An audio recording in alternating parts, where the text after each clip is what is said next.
Welcome to the regularly scheduled public meeting of December 4th, 2023 of the Township of Washington Township Council. Adequate notice of the meeting was given in accordance with the Open Public Meetings Act by the Township Clerk to at least 2 newspapers in January, and this meeting has been posted on the Township Bulletin Board, electronic message board, WCTV, and on the Township website. Please notify the municipal clerk for any disability requirements necessary for attendance at mayor and council meetings. The fire exits are located through the double doors to your right and through the door on your left. Please silence all cell phones. Salute to the flag. Excuse me. I pledge allegiance to the flag of the United States of America and to the republic for which it stands, one nation, under God, indivisible, with liberty and justice for all.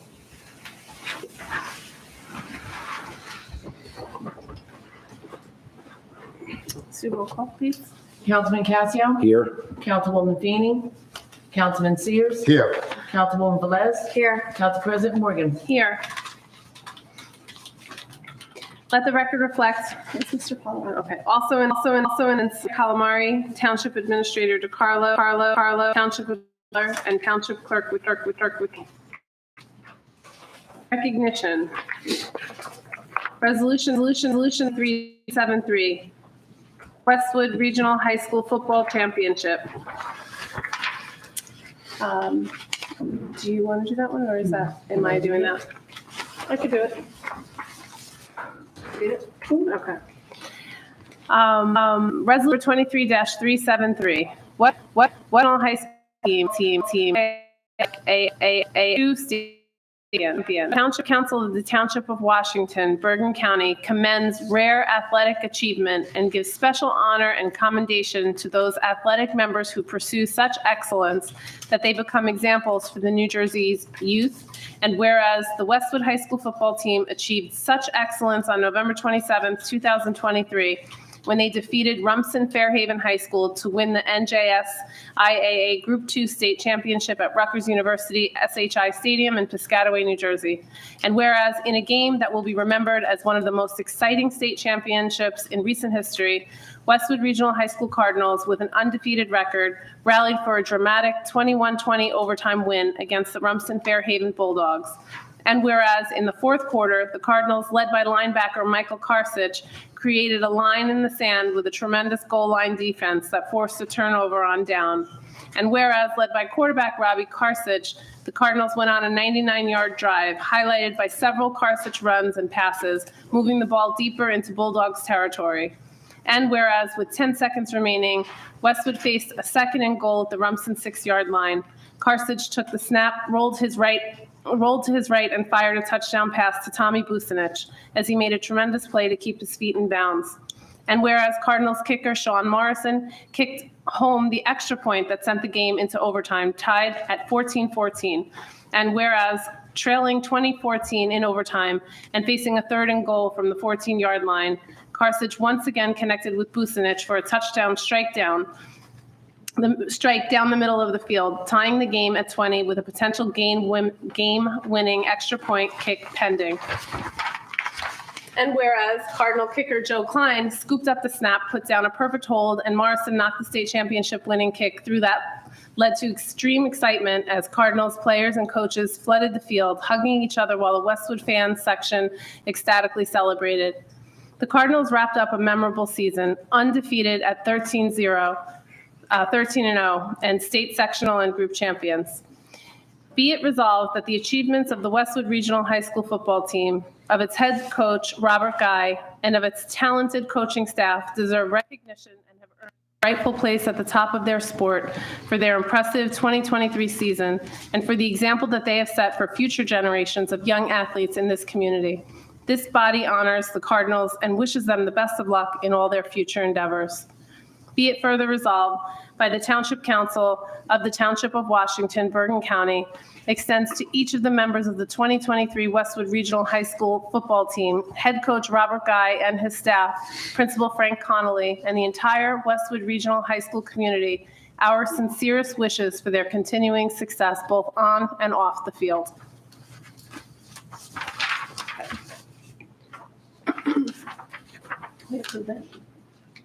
My motion, I approve it. Just leave it.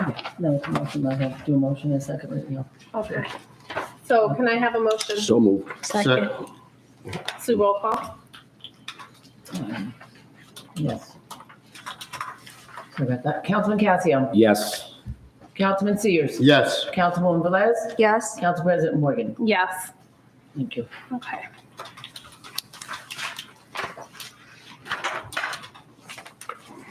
Okay, I will read a PSA. Just want to say of note, and I'll probably say it in my follow-up, but for any of us who were at the game, I know so many watched it on TV, but it was straight out of a movie. It was like nothing I've ever seen before or been a part of. So super thrilled to first have had my daughters in they're cheerleaders. So for them to experience that and then to see, the looks on their faces and the town response down there. First of all, we did have the best fan section. It seemed to be a little bit of we finally met our match a little bit. They had a great fan section, but it didn't even compare to Westwood's. And then to see the town response when they came home, it was bigger than the Super Bowl. At least it felt that way for me. So it was, I just think the police and the fire department and the whole town just did a tremendous, tremendous job rallying around them. So congratulations to Westwood Regional High School. Congratulations to Westwood and Township.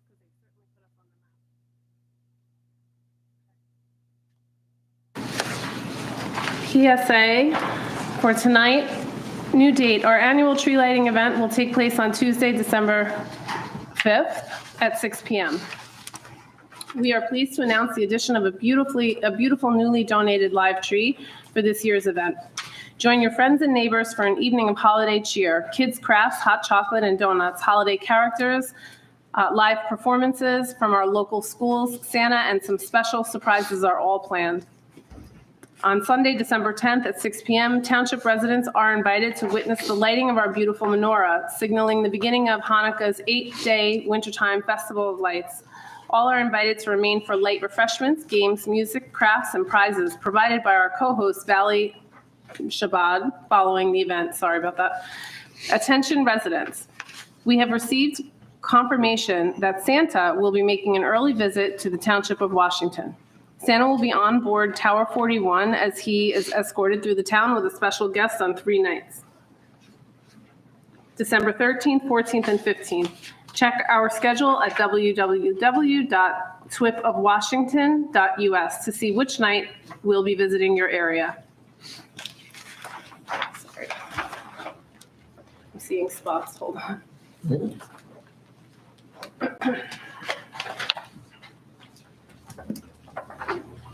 Okay, leaf collection began Monday, October 30th with Zone 1. There is no white goods pickup during leaf collection, and the DPW yard will be closed on Tuesdays but remain open on Saturdays. For safety reasons, do not park vehicles on leaves. Do not place leaves near fire hydrants and keep leaves at least 10 feet away from catch basins as per the Department of Environmental Protection. The last date for pickup is December 8th. The 35th Annual Bergen County Police Benevolent Association Toy Drive builds upon a beloved tradition that sees season-brightening gifts distributed to hospitals, charities, shelters, and homes that could use some holiday help. Please consider donating a new unwrapped toy today. There's a collection bin at Township PD headquarters located at 350 Hudson, and there will be one at the tree lighting event on 12/5, was it? Yeah, 12/5 as well. All toys are due by December 15th. 2024 Town Calendar. If you would like to advertise your local business in the Township of Washington's annual calendar, please visit our website at www.twipofwashington.us to fill out a form and submit your artwork. Our calendar runs February 2024 through January 2025. Bergen County Volunteer Chore, community helpers offering repairs and empathy, helps Bergen County seniors and those with disabilities remain safe in their homes by offering repair services. Chore jobs include installing grab bars, replacing outlets and switches, repairing leaky faucets, installing doorbells, locks, and changing light bulbs, smoke alarm batteries. Chore does not service emergencies. Appointments are available by calling 489-7790.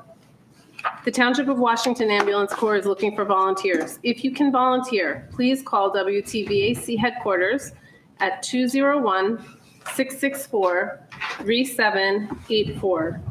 Leave a message and either President Robert Fox or Captain Trevor Landau will return your call. The Kiwanis Club is a global organization of volunteers dedicated to improving the world, one child and one community at a time. The Kiwanis Club of the Pascack Valley, formed for the Township and Westwood, meet on the first and third Thursday of each month at 6:30 p.m. at the Westwood Community Center. If anyone would like more information, please contact Paul Ralph Cardulli at 516-581-8319 or pascackvalleykiwanis@gmail.com. Is that posted up there? Okay, great. The next council meeting will be held on Monday, December 18th, 2023 at 7:30 p.m.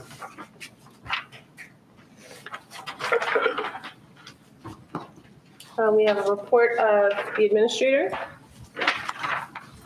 Thank you, Council President Morgan. Good evening, everyone. This will be my response to resident and council questions or concerns from the township meeting on November 8th this year. First will be resident concerns. Mr. Ullman asked that the contractor conducting the road resurfacing would mill the road and leave it that way for the winter. I spoke to Scott Goodman, engineering inspector from Boswell Engineering. Mr. Goodman stated that roads are not generally left milled in more than 24 hours. Mr. Goodman stated that we would never mill the road and leave it for the winter due to the danger of motorists potentially hitting the raised manholes or damaging them when plowing. Mr. Scalia asked if Washington Township has the ability to limit the number of rental properties in the township. I spoke to Township Attorney Ken Pollard, who will be looking into the matter. The DPW was requested to install dead-end signs on Meissen Street and Burke Street in order to deter unnecessary turnarounds from vehicles. Currently, there are the street sign dead ends right on top of the street sign. So we're looking to purchase and install the actual larger dead-end signs to be more apparent to the motoring public. Council concerns and questions. Councilman Casio brought up the concern of work being performed prior to the approval of a work change order by council. Council requested that I obtain more information on the matter, as waiting for change orders to be approved in certain situations may cost the township additional funds. I spoke to Gary Vinci and Alex Baris, our financial advisors, regarding the matter, reviewed the Township of Washington purchasing policy and local finance board rule 5:30-11 in order to provide my response. Councilman Casio is concerned that the practice of performing the work prior to obtaining council approval may lead to additional blemishes or recommendations on future yearly audits. Councilman Casio stated that this has been listed in the audit previously. I spoke to Mr. Vinci, who stated from an auditing standpoint, there is nothing incorrect by performing the work prior to the work change order. The 2021 yearly audit recommendations, page 105, recommendation number 7 states all change orders modifying the original contract be approved by the Township Council and included in the official minutes. Mr. Vinci stated that recommendation was listed because work change orders were never followed up on for approval, rather the order in which it was done. This page has been included in my response. I reviewed the Township of Washington purchasing policy on page 7, paragraph A. Paragraph A, change orders, it states the following. The dollar amount of contract approved by the council cannot be exceeded without a change order and a resolution approved by the council. If it is not possible to avoid utilizing a change order, the request must be submitted to the business administrator prior to any work being performed or orders placed. If justified, the change order will be presented to the council for consideration. Emergencies will be addressed on a case-by-case basis. My understanding of the purchasing policy is that the business administrator has the authority to approve the work, and there's no established order in which the work change order must be approved by council. The purchasing policy has been included with my response. Local Finance Board Rule 30 indicates that a work change order approved by resolution completed prior to the work purchase. Rule 5:4 allows for minor field site modifications to be authorized by the designated representative. This rule has been included with my response. I requested the topic on work change orders on the conference agenda if council wishes to have further discussion. Councilman Sears advised that he is in favor of option 3 provided by architect Anthony Iovino in regards to the new DPW building proposal, however, is concerned about the anticipated pricing.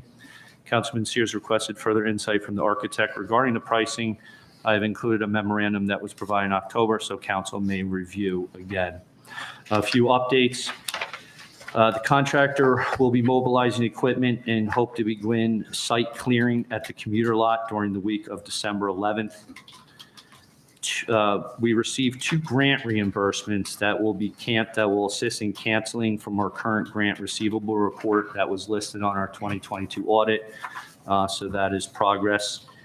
Also, the Pascack manholes and sinkhole on Hickory have been completed, and the power washing, the painting, and the roof repair has all been completed at Town Hall. And I'm also happy to say that D&L Contractors has begun the concrete repair work on Beach Street today as part of our 2023 road program. And Council President, that concludes my update for council. Thank you. Mr. Mayor, do you have the report? Yes, thank you, Council President. Good evening, everyone. Thank you for coming out. First, I want to give a big shout out to the Westwood High School football team on their undefeated season and their win in the New Jersey State Championship game. I also want to publicly thank Mayor Arroyo from Westwood for inviting me to their Home for the Holidays event so we could both congratulate the team on their amazing accomplishment. Police Department news. The department had its accreditation on-site inspection on November 20th. Inspectors from the accreditation committee came to inspect the department facilities and equipment as well as procedures. The department looked and showed the best that it has ever been. The next and final phase of accreditation will take place in March when the chief and accreditation manager will appear before the committee in Trenton. The department provided a ceremonial escort for the Westwood High School football team to New Brunswick for the championship game. The department, along with the fire department, participated in a victory celebration and homecoming procession to welcome the team home and celebrate their victory. Recreation news. The Fun with Art program is back for its 3rd season this fall. The program continues to increase enrollment with each season. The program has met its maximum number of registrants for the season. The children are having fun creating masterpieces in each class. The 2023-2024 basketball season, it's in its beginning stages. The teams have been selected for the travel program, and travel games will be starting soon. The rec teams are being selected by the coaches. Rec practices will be starting soon after the drafts. Rec games will start the first Saturday in January. The Westwood Recreation Teen Center is available to all Westwood and Township of Washington residents in grades 6 through 8. Basketball, ping pong, billiards, and air hockey are just some of the available activities on Friday nights from 7:30 p.m. to 10 p.m.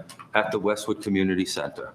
Parents must register their child in advance at register.communitypass.net/Westwood. The Borough of Westwood and the Township of Washington Recreation Department have formed a joint venture to create a year-round program called SNAP for children and young adults with special needs.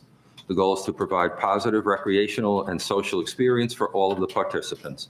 This program is open to any child ages 7 through young adult who has physical or learning disability.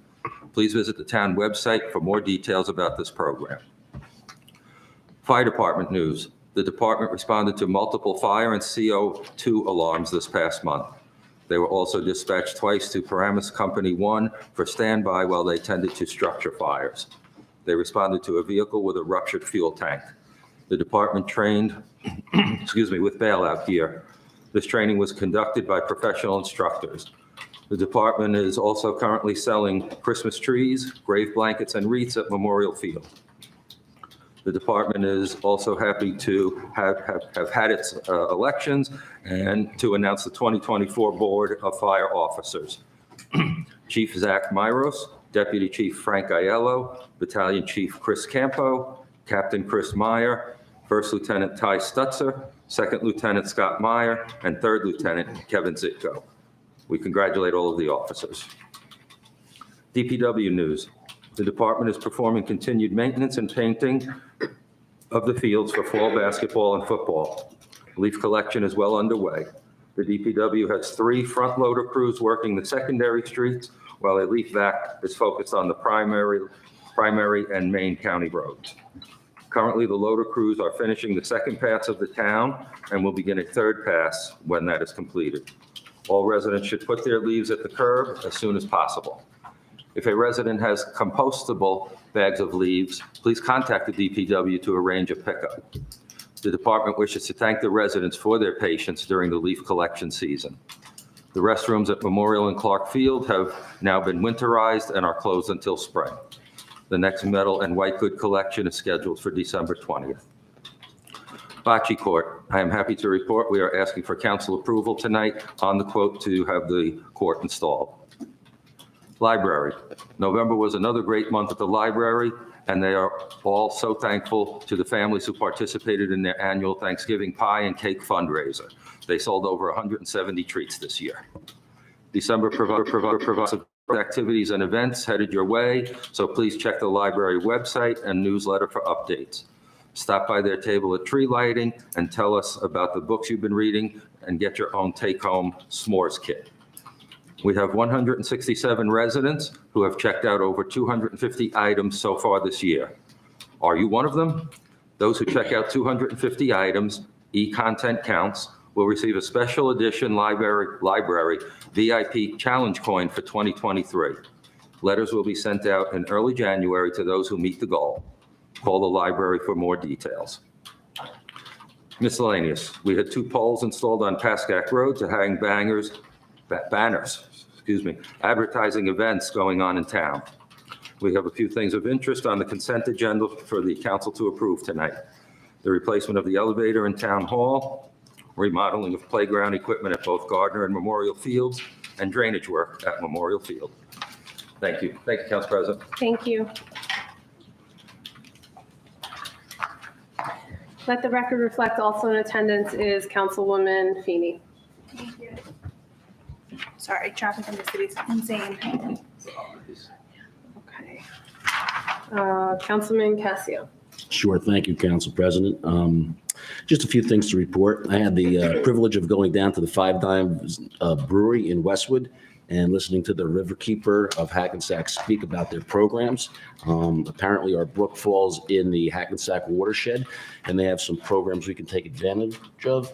So, Mr. Sears, I hope we can work with them. Absolutely. You know, they have a cleanup crew and an educational arm to their organization. I think that would be a great benefit to the town, so we can use them. I also had the opportunity to go to the League of Municipalities down in Atlantic City last month, which was a great educational experience. We go every year pretty much, and there's a lot to learn, a lot of vendors down there. And we did pick up one particular thing that I want to bring to the attention of the council, Optimum.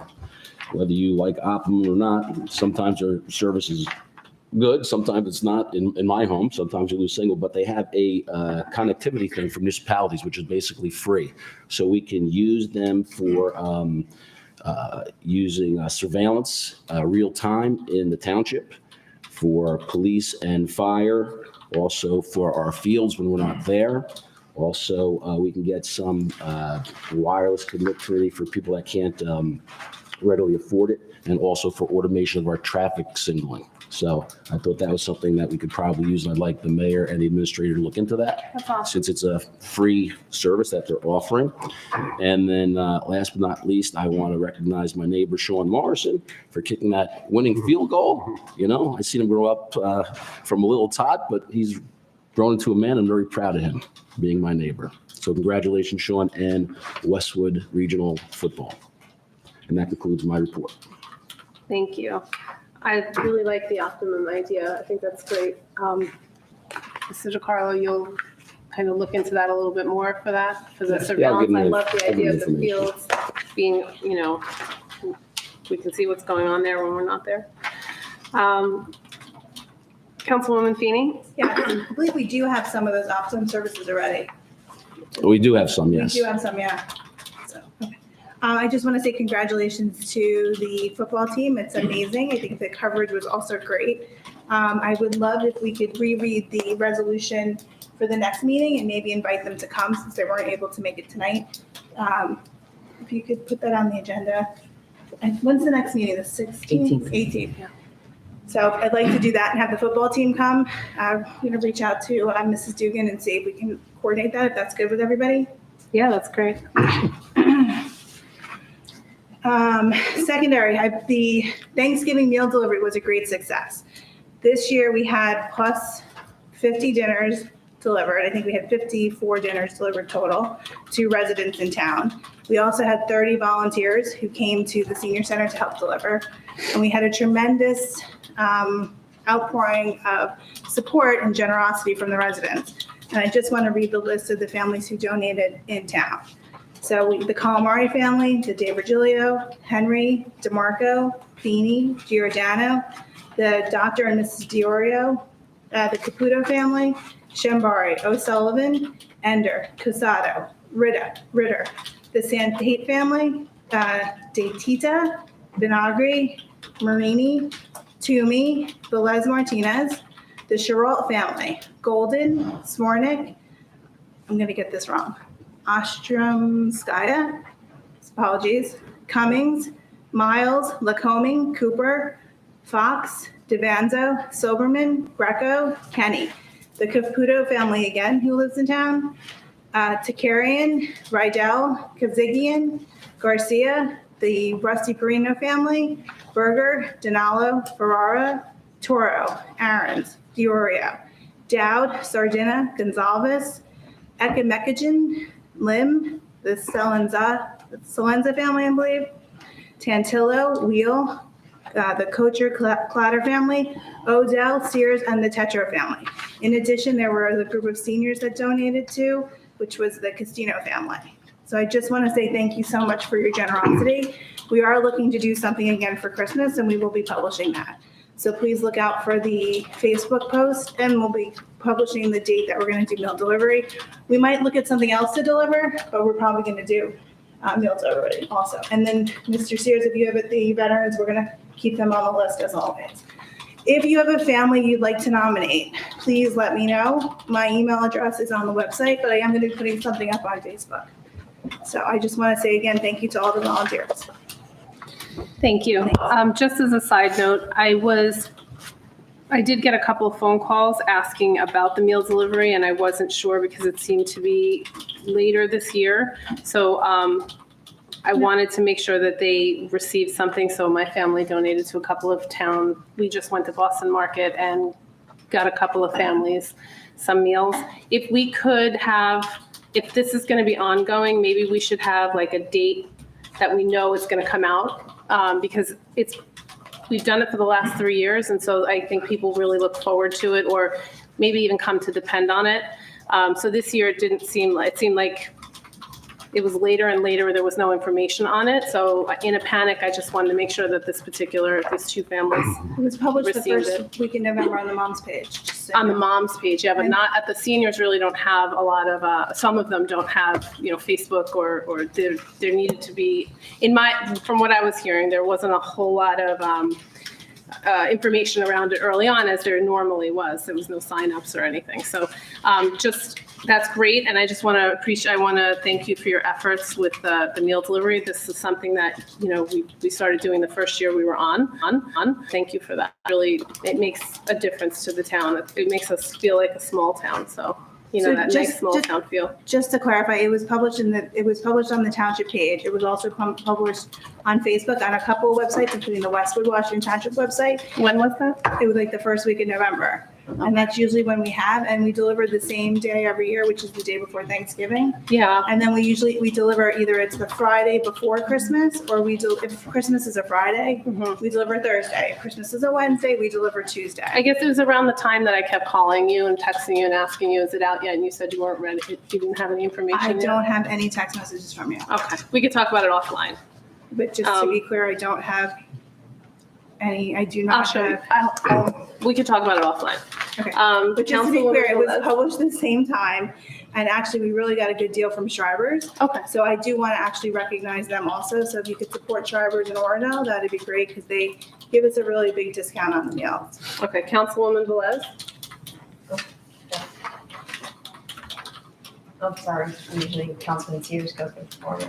Oh, I'm sorry, Councilman Sears, you're right. You're right, you're right. Doesn't matter. Yeah, no, you're right. Go You're right. ahead if you're ready, please. Okay, sorry.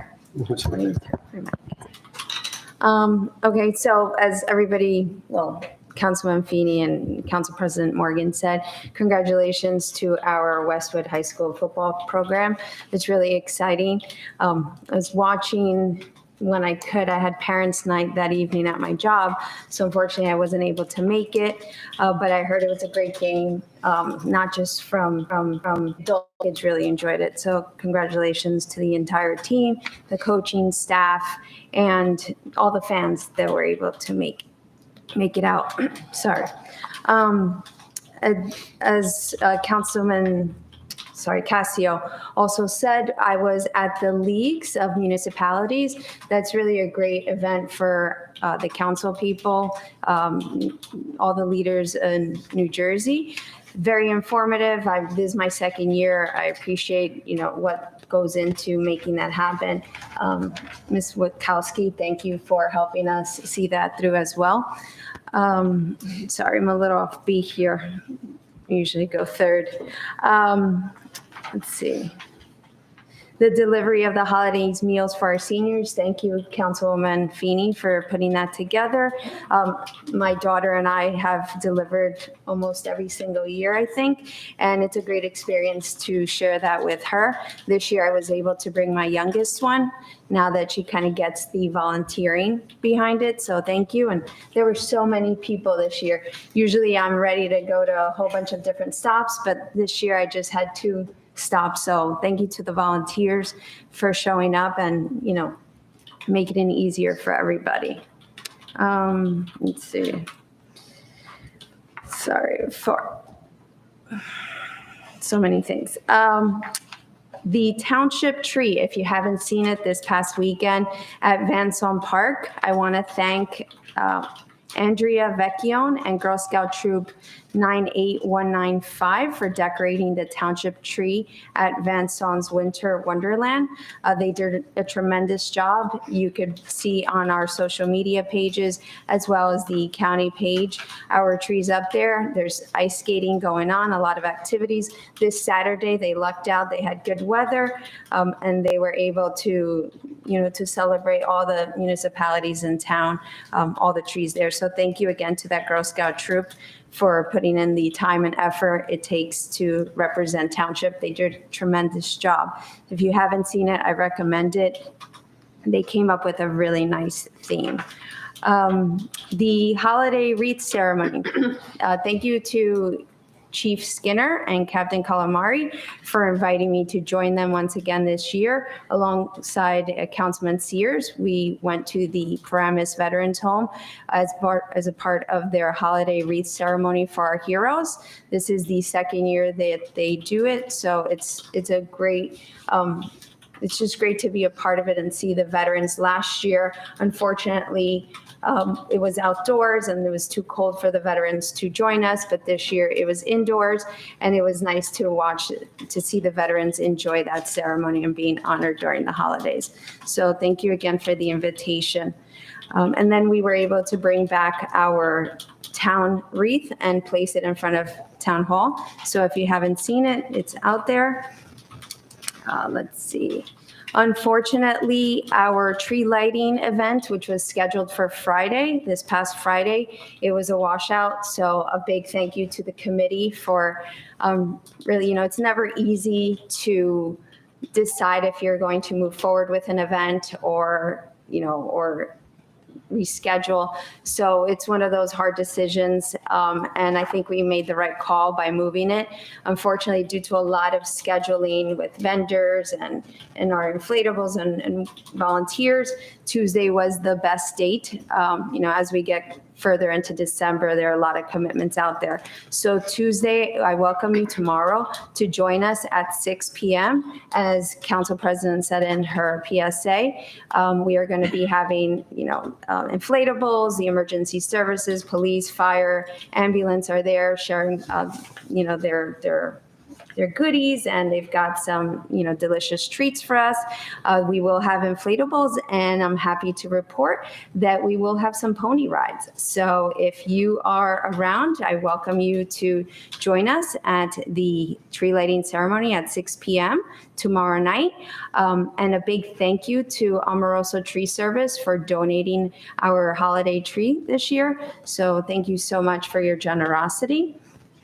Also on Sunday, right? So we're again, we separated a couple of years ago where we separated the menorah lighting and the tree lighting ceremony. And now on Sunday, December 10th at 6:30, we will be doing the menorah lighting in front of Town Hall on the Pascack side, along with Valley Shabbat, who generously will be bringing their treats and music. So it was a great time last year. So thank you to them for partnering up with us. Let's see, do I have everything? And then last but not least, I want to thank the mayor, Mr. DiCarlo, Mrs. Dulesky, for their efforts in putting the poles up on Pascack. I think that's going to be a tremendous addition to help inform our residents. As we know, not everybody is on social media or has easy access to the website, especially the older members of our community. So it's nice to have these banners out there, being able to share what's going on in the town. And we were able to get a Happy Holidays banner up there this year. So thank you so much for putting that together. I know all of us will be able to use it, summer concerts, the fire department, the police, whoever, needs to inform the residents of, happy happenings in township. Now we have this opportunity. So thank you for that. And I think that's it. Thank you. Thank you. Councilman Sears? Thank you, Council President Morgan. Again, I will voice my congratulations to the high school team. It was a terrific game. I saw it on TV. It was amazing. That they had such great heart. It was truly one of the best games I've seen in a very long time. On behalf of VFW Post 6192, I want to thank Councilwoman Feeney for delivering meals to veterans in the township. They really appreciate it, and the donations and the people that delivered them. The post commander and myself, thank you very much for supplying a meal for some of the veterans that could not get out. Very welcome. Thank you. An update on the planning board master plan. We have worked with the master planner. Some of the issues in 2019 that some of us here have worked on, we have actually passed ordinances and approved them. There are one or two minor things within the master plan that we are addressing, and hopefully we can complete it by January, February of next year. Then our master plan will be set in place for the next 10 years. So the planning board will be finishing that up. Our CSA program, the Green Team program for the fresh vegetables and fruits has ended, and we are now starting it up for 2024. Check our webpage for the Green Team. Please sign up. It was such a great success.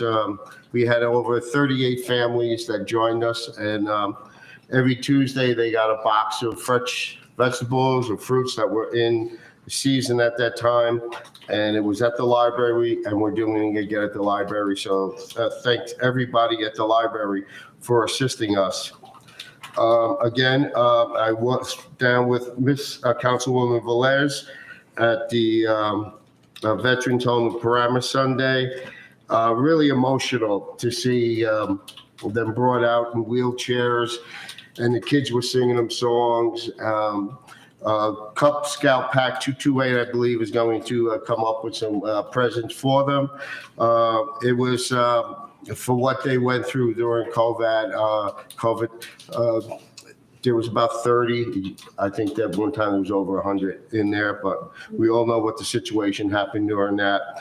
But it was really impressive to see World War II, Korean, and Vietnam veterans assembly at the order. And I want to give a shout out to the police, Chief Skinner, the captain that showed up down there. It was a great event, and I want to thank you all.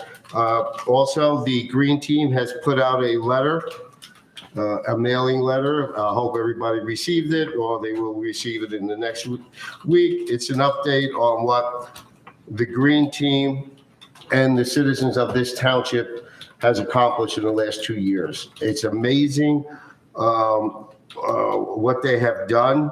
I am so honored to have such great people involved with this team. Thank you, Council President Morgan. Thank you. Okay, so one thing I just wanted to follow up on from the last meeting I mentioned with the swim club, some people did not receive the bond amount that they thought they were going to receive. And it was due to the fact that they had resigned from the swim club incorrectly or something to that effect. So unfortunately, I haven't been able to move the needle. I have left a message, and I will continue to follow up with the contact at the swim club to find out any more information, and I'll have a follow-up at the next meeting. I just wanted to mention, I mean, we can say this, it deserves, it deserves as much accolades as we can give it, but the game was incredible for sure. It was probably, if you were there, I think so, you were definitely, it was so much, it was so cold, it was freezing.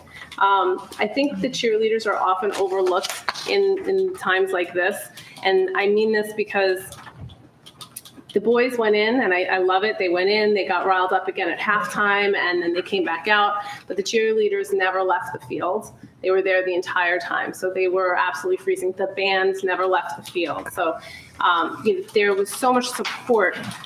The boys were incredible. It was a storybook finish. We couldn't have written it any better. I just want to give a little bit of attention and a little bit of accolades to those who supported them. The parents that were out there, and especially the cheerleaders and the band that didn't leave their side and really made it, kept the momentum coming. So also I attended the Westwood Parade, which is, I think I take it for granted. I can probably speak for many of us who live here. I work in New York, I work in Brooklyn, and I was explaining to my weekends to somebody that I work with, and they looked at me, they're like, where do you live? It sounds like you live in like a Lifetime movie. And because I was talking about the game, and I was talking about the Westwood Parade, and they're like, parades. I do take it for granted, and I realize that. I'm so fortunate to live in this town, and now Tuesday night, having the tree lighting here. We are very fortunate that we live in a small town, and we are one of the last in the area. I'm not telling you anything you don't know. There is buildings going up around to the right of us, to the left of us, behind us, in front of us. And I do want to thank, as much pushback as I've given over the last 3 years, I do want to thank you for Mr. Mayor, for kind of having the vision and the foresight to know that we have to stop the build. We have to protect this town. We are a gem, a hidden gem, and I do hope whoever moves in feels what I felt. I'm a transplant. I'm not from Township, but I'm not from a big city either. But comparing the two, it's like New York City and, suburbs. It's so very different. Just, 2 miles down, you're going to see a much more heavily populated area with big, tall buildings, and we don't have that. So I'm thankful for that.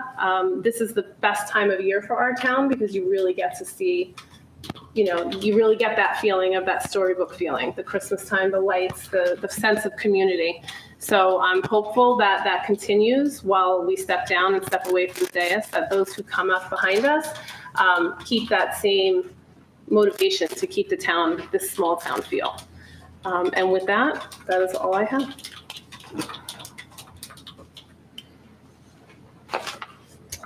Okay. We're going to go to general public comment. To participate in the general public comment portion of the meeting, please click on the link below to join the webinar. If by phone, *9 to raise your hand, *6 to unmute. Each person wishing to address the council shall give his or her name for the record. And we ask only that one person speak at a time, please, with a 5-minute time limit. Speakers are to direct all questions to the council president. All members of the public and council are expected to conduct themselves in a proper manner.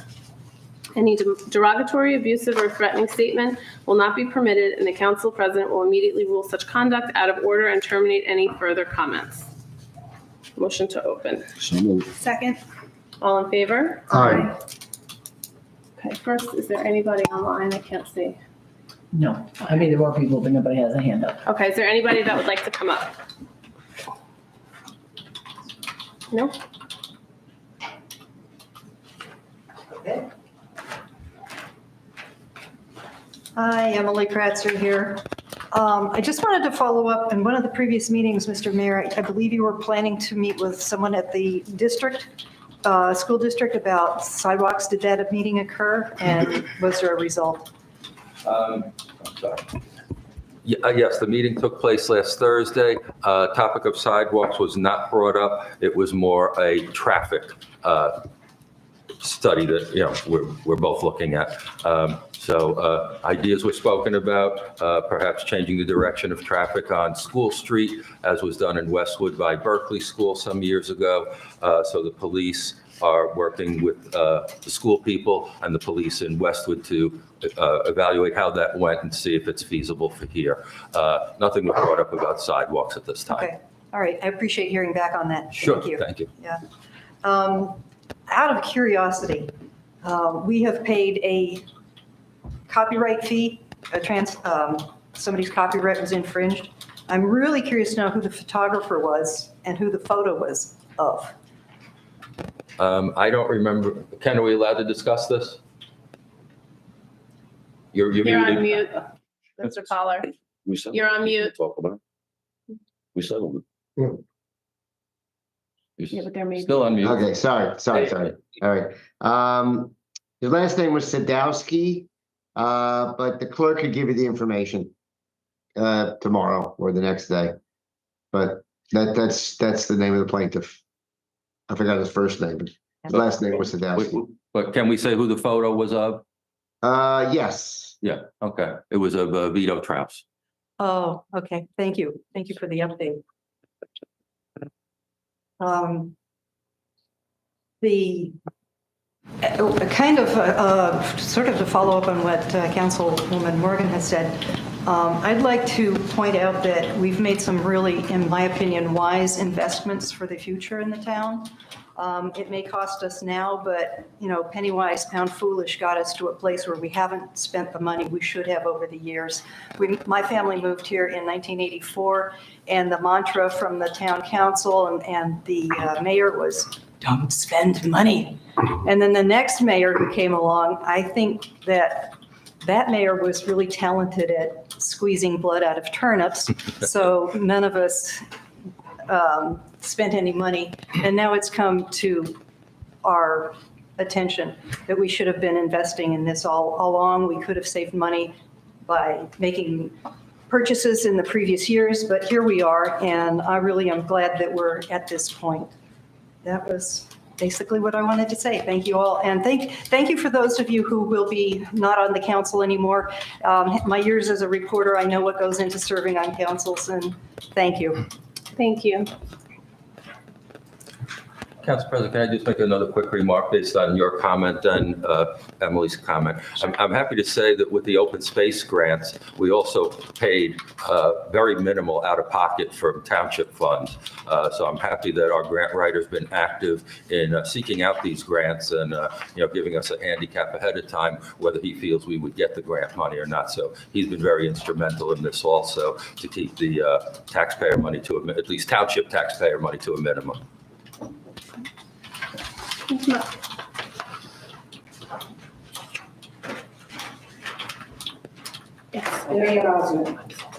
just have a few questions in reference to, like, you're introducing two ordinances. Well, the second one is the use of 35 parking spaces at OGC. Can I ask you, when the council discussed this? Was this a big discussion? I don't remember publicly listening to you guys having a big discussion about doing this again, and you did it 2 years ago, and how come it's more money than you did 2 years ago? Did we give them an increase? I'm just curious. So I will answer. We absolutely discussed it. It was a while ago. It was when I basically was pressuring to move a lot of the stuff out of the swim club. A lot of the, Did you do it in an open session? yeah, Okay. I believe we It was did. during budget session. Yeah, Yeah. during I was budget. doing the budget? Yes. Oh, so it wasn't just recently, but we waited this long to, all right. Because the need wasn't, Mrs. Oz, and the need wasn't until now, and we were notified by the administration that there was going to be an increase in the Yes. cost and rent, and that was during open session, just so you're aware. And it's more money than it was, because it was 2,500, and this is written as a full amount for 2 years. It's not written the same way. I'm just curious as to why this would happen. What specifically is not written in the same way? This one is given one amount of money for 2-year period. Which actually was written the same way and broken up into monthly payments previously? It said monthly payments, $2,500. It didn't come out with $60,000 So you're- because it wasn't done that way. Yeah, you're asking like, is this a lease or is this a month by month? Are we locked into that? Is that what you're saying? Because Yeah, we it's a weren't whole last time. situation completely different. It was, No, it's not really different. It's basically the same. There's a 30-day termination clause if you want to get out from the lease. So you can get out on 30 days notice. The rent payable monthly, and I think the full amount was put in just to reserve the amount that's the total amount of the lease. Okay, the outside amount. The maximum amount that it could be, but there is the same, and it's the same lease that we had last time with a couple of small changes. So it's the same. I could see where you would think it was though, the way that the verbiage of Yeah, the it verbiage, changed. you know, Yeah. it's very strange, and I really didn't, I guess because it was on, that I wouldn't have really heard about it. Yeah. Then there's something else. Oh, first of all, Mr. Sears, this is lovely, but is this recyclable material? He just, Come on. I went to the This is printer and that's what he very did. expensive. All right, my poo-pah on that one. Yeah, that was really a faux pas. Yeah. And now I have to ask a question because I have 2 grandchildren driving. An anti-idling ordinance passed in 2022? Excuse me, what? An anti-idling ordinance passed in 2022? That was from the state, yeah. We actually passed it. We had one, There wasn't. but we covered it with the state. We reinforced what the state came down at us. But we don't have one. We do. It's We not do. in the township. We Well, do. it's not anywhere in our ordinances. It should be in our ordinance. Sue? I'll have to research it for you. Yeah. The state supersedes I your look, town. I look through all Yeah, the because we ordinances. took the state's ordinance from It that. was the first year we were. Okay, because I didn't see anything, and I'm Okay. saying here now, we have an ordinance, and I don't even, Check We it tomorrow. adopted it the first year that Desiree Yeah. and I were on council, and then well, just so it's you not in the ordinance, if somebody could please get back to me, I Okay, appreciate that. not a problem. I don't We want could you to ask- get back to me. I know you don't want me to We get could back ask to you. Mrs. Now, Woodhouse. the consent agenda, I have a few questions. Sure. Again, we have bocce balls. You How can much call was that grant originally for? I'm sorry, Does say anybody know how much the grant was for the bocce court? 30,000, I believe. Ms. Osmond, it's a $30,000 grant with a $30,000 dollar for dollar match. Okay, so that so hypothetically, 43,998 was less than the amount that, we still got the 30,000 Yes. and we only had to put in okay. Then we went down we did the elevator. We're not having a new elevator, it's just when we remodeling, what, for $126,000? I believe it is new because they don't make the parts anymore, correct? Something to that effect. It just says Mr. DeCarlo. authorized modernization of the elevator. Because I don't believe they make those. It is correct. It's a modernization, rather a totally new elevator, but most components are new. I don't want to throw out a percentage like 90 And it's or just 95. $126,000. I said the same thing. A but it's lot of money. I don't know if you get other people, but We actually did. There aren't very many elevator companies left anymore. No, Most of them are the same. It's No, but we incredible did what else we receive go for. 4 Yeah, it is, I know. proposals, Mhm. and this was the least expensive. Because I don't think That's what I was gonna ask you. We are all in the wrong business. Yes, obviously. Gardner Field, insurance is. remodeling of certain playground equipment, 17,000. Then I'll go down to, we went down to remodeling the playground at Memorial Field. That came out to, all of this money came out to $244,000. At the second to last meeting of the year? It seems strange that all of a sudden it has to all be presented at one time. I've never seen, I've never seen We a have that in the consent agenda have this much money that they had to approve in one time. It just seems very strange, that's all I'm gonna say. It's just a very strange situation. Oh, and then I have some questions about some ordinances. Thank you. Council President Morgan, if I can just, You can. Ms. Osmond, most of that money for those projects was approved by the council during our capital ordinance. Right. So it was approved prior. I think in June is when the capital ordinances were approved. It just took time getting proposals and dealing with What would vendors. happen if you didn't do it this week? Could you have done it next week or the week after? I suppose so, yeah. But, we're trying to get the elevator done. It's goes out, maybe once every 2 months. It went out recently, twice within a week. So we're trying to get that done. We're trying to stay on top of the projects and getting them done. The Gardner Field was a capital expense that was approved by the council. Right, and that actually was a much higher initial ask, and then we decided to kind of go with what needed to be replaced immediately to be safe. So we were cost saving, trying to be cost efficient at that point, so. It's just a I know. $200 million. I know. One council meeting, that's a lot of money to have this council approve. I know. Well, it's actually not, because we've done millions of dollars before at a council meeting, so it's actually quite small in comparison to other council meetings. If we go back to the history, actually, we could pull it out of the ordinances. And we actually did the same thing last year, I believe in December, for the additional capital improvements when it came to some of the body cameras later on. Right. So this actually is not out of the ordinary, and this does fall within the capital budget, so it's not something that anyone up here is doing that has not been already presented to the public. The money is ridiculous, though. I know it's not just No, us. it's We put an 8x5 carpet in my office in my last organization, and I found it at Home Depot for $50. It was $875 at the hospital. We had to use their specific vendor. So it's just, I know it sounds astronomical, and it is, but that is the going rate, unfortunately. And things just continue to increase. Yeah. Right? So as Ms. Kratzer said, had we done stuff in the past, we'd have saved that money. So Right. the longer we hold out on the elevator, for example, Correct. we're gonna have to buy a whole new elevator. Yep. Right. And a new elevator is running around $750,000. On that, the door that's out in the front that's not been working for over a year, is there something that is that being repaired, or the push? The handicap? The handicap one, right? The automatic door. Mhm. That works. It does now? It's It's on on a the lockout, timer, does yeah. a key fob system, so it only opens when the front door, it only works when the front door is open. Oh, okay. All right, It was not. There was a small period it wasn't working.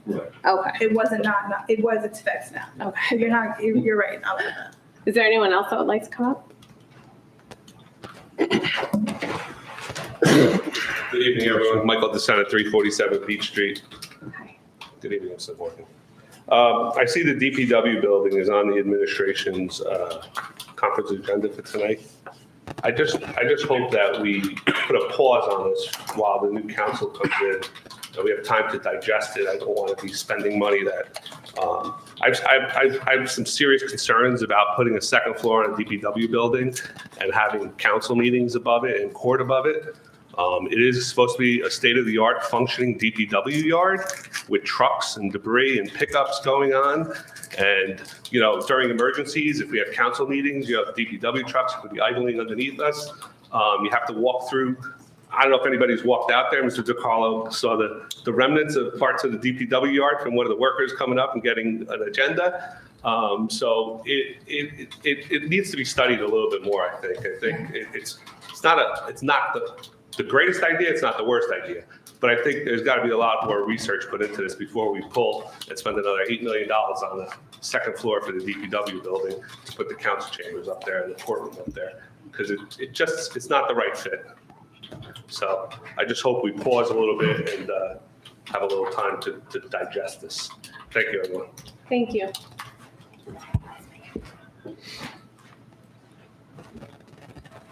Is there anybody else that would like to come up?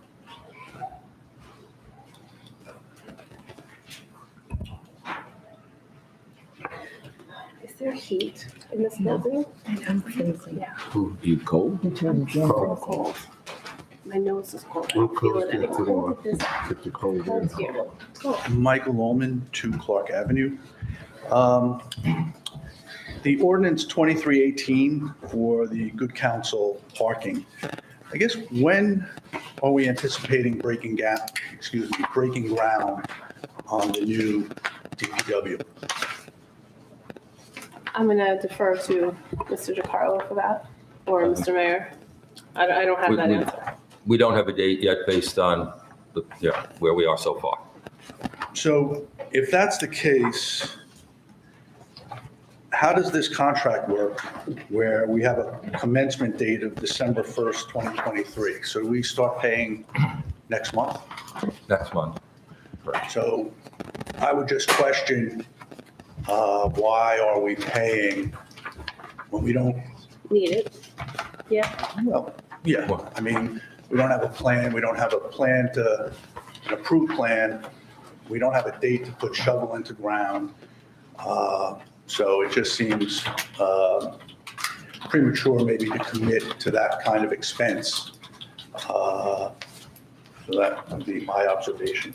Were the tenants, were they amenable to a flexible start? Well, if I can remind everyone, now that we got the grant money for the swim club, we have to move the equipment out of the swim club parking lot. That's part of the arrangement. Once we take open space money, we can no longer store that equipment at the swim club. So that's what will be going there immediately. Okay. And I've asked this previously, and I don't know if it's been fully answered. But, you know, the church has a,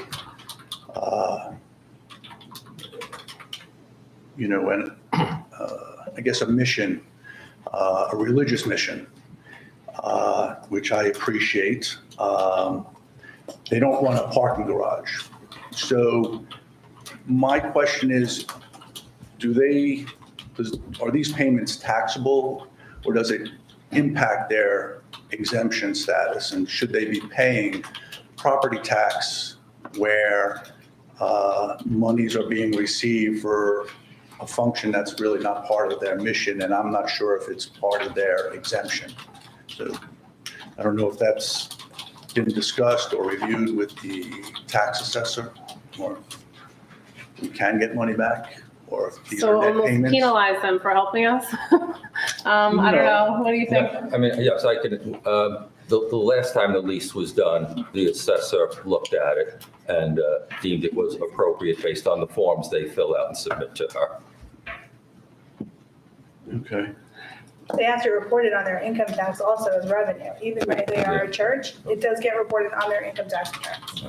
But that's their problem. Right. Ours is only a I property mean, tax. I'm more concerned about if they're claiming an exemption, because I don't believe they pay any property tax. Correct.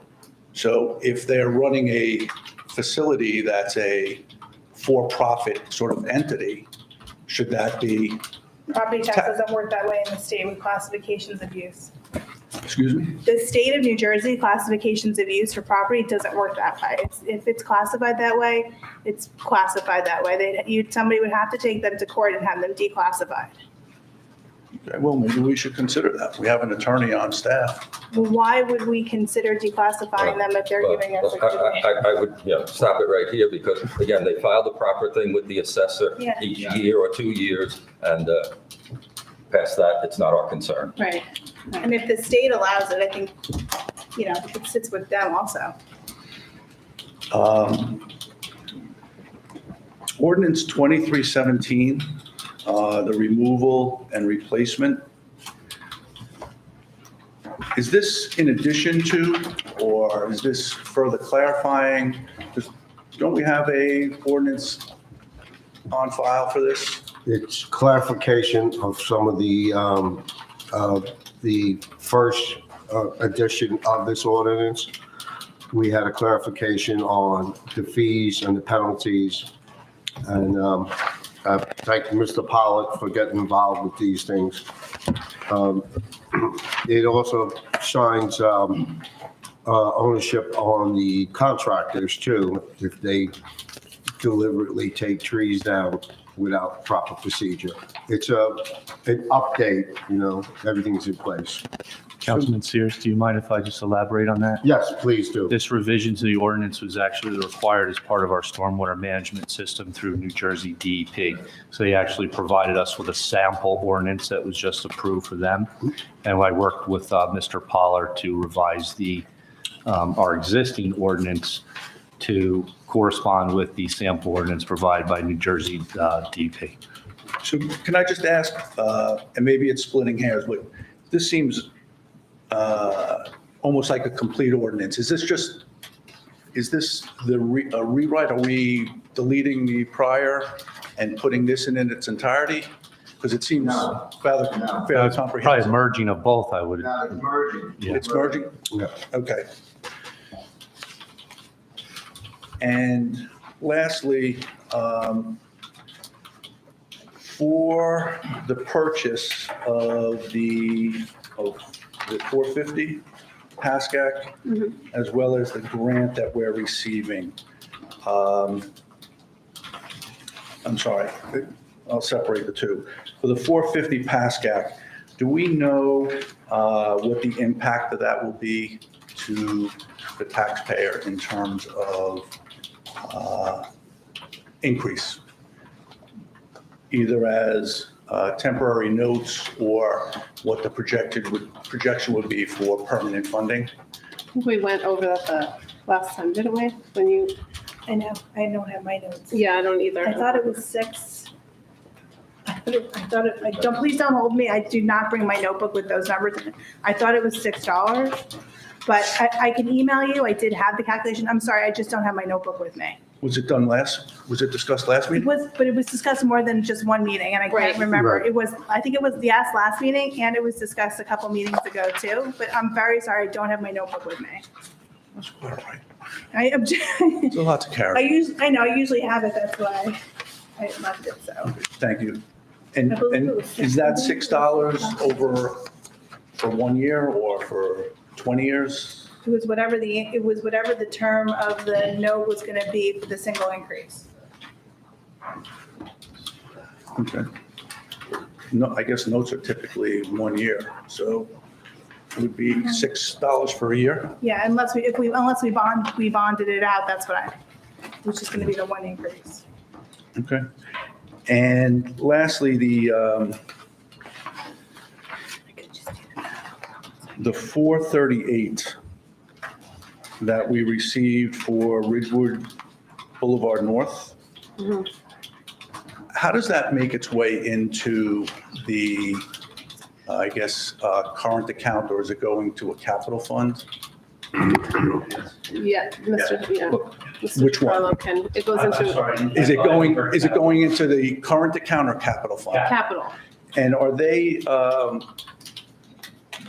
we putting any caveats or controls as to what it could be spent on eventually, or is it just going to be fungible within the capital fund?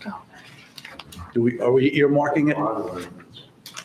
I don't remember off the top of my head, but I imagine Steve, did we even get- description, but council specifically spoke about. Yeah.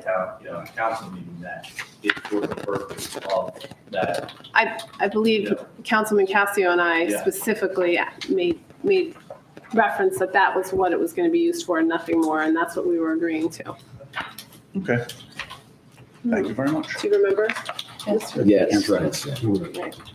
Mr. Allman, they just did the math again. It's between $7.75 and $8. For 1 year.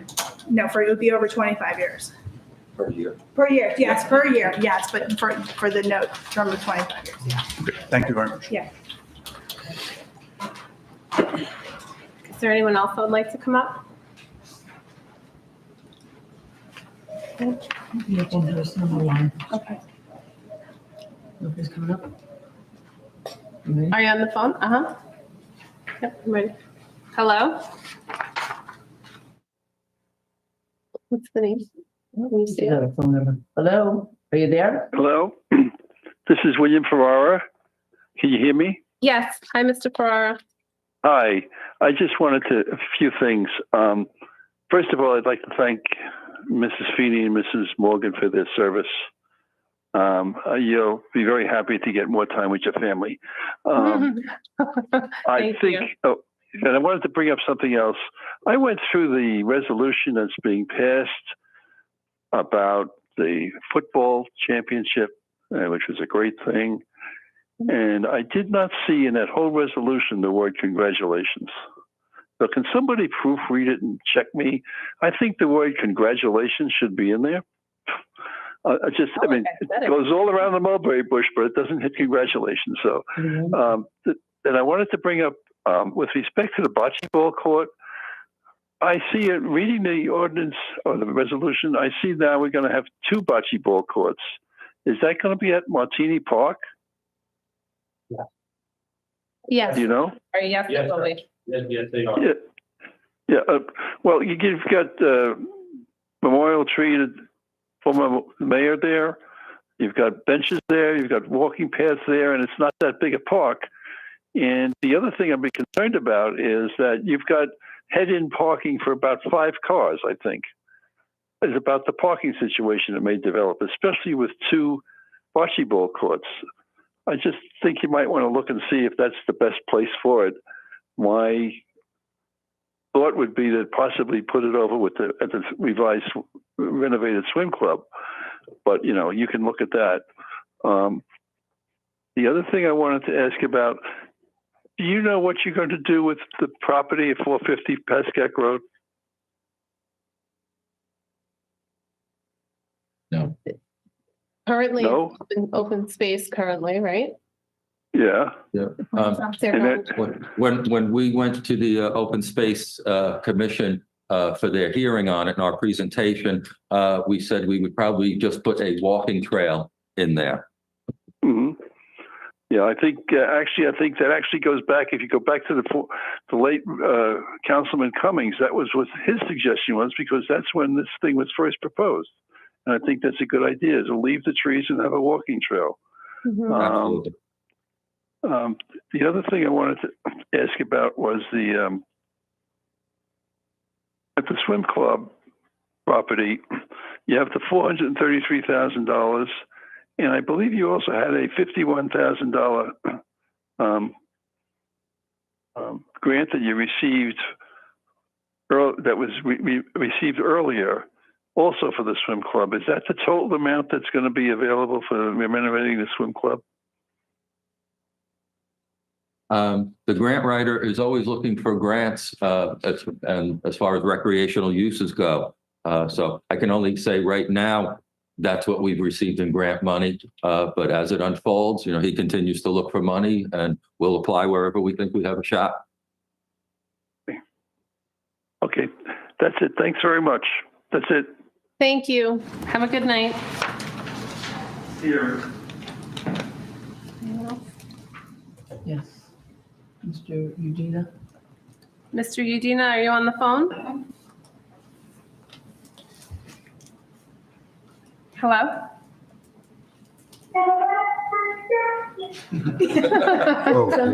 of our young residents. Hi. I didn't raise my hand. I don't know how I came onto this. Oh, okay. Have a good night, everyone. Have a good night. I swear I did not raise my hand, so Okay. All right, no problem. All right, if there's no one else, then One more here. there is. Yeah, there's one more.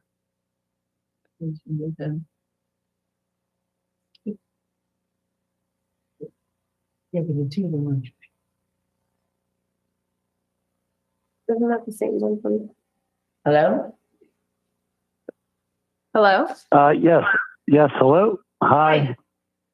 Hi, it's Jim Walsh, Burke Street. I can't top the last comment.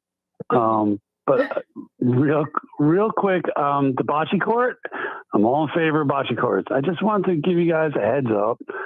I built a bocce court in Dumont. We own the Dumont Senior Housing. You're on. And when we built it, everybody had a thought that we were going to be building a much smaller bocce court, but we followed the International Bocce Ball Court Association specifications, and the court requires, according to them, that its length be between 78 feet and 96 feet, and between 13 feet 8 inches and 20 feet 3 inches. So when we built ours to the minimum, all the seniors showed up and they were like, "This is too big." I just want to put that out there because 30 years ago, I disappointed a bunch of people who wanted to play bocce ball all the time, and they were surprised by the size of the court. So I don't know if any of that thought's gone in, but I've made that mistake once. But we did build it official, and no one's used it in 25 years. Wow. Side note. Well, thank Just you. an Thank you. FYI. That's appreciated. Let's go. Do we have to go? Well, I just experience. Well, I'm just saying, like they wanted us to build what Bergenfield had built, which they were all accustomed to. And it was a much smaller, non-regulation court.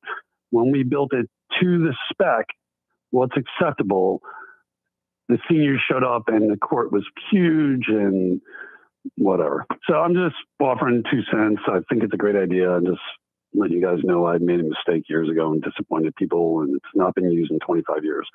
So anyway, my 2 cents. Thank you for your input. That's super helpful. I can comment. Yeah, can you comment, Mr. Yeah. DeCarlo? Hi, Mr. Walsh, it's Mark DiCarlo. When we were doing our research, we came up with 3 different sizes, actually. I think the shortest was 60 feet, like you said, 76 and 90. And I'm trying to look at the proposal. I think we went in the middle so we could kind of accommodate everybody. It wasn't going to be too short, and it definitely wasn't going to be too long. But of course, I can't find this proposal to see what, but I think we went in the middle. You're exactly right. They're like 12 or 13 feet wide. So altogether, the structure was like 25 feet wide by, I think, the 76. I just can't find it. I made him, we went through this.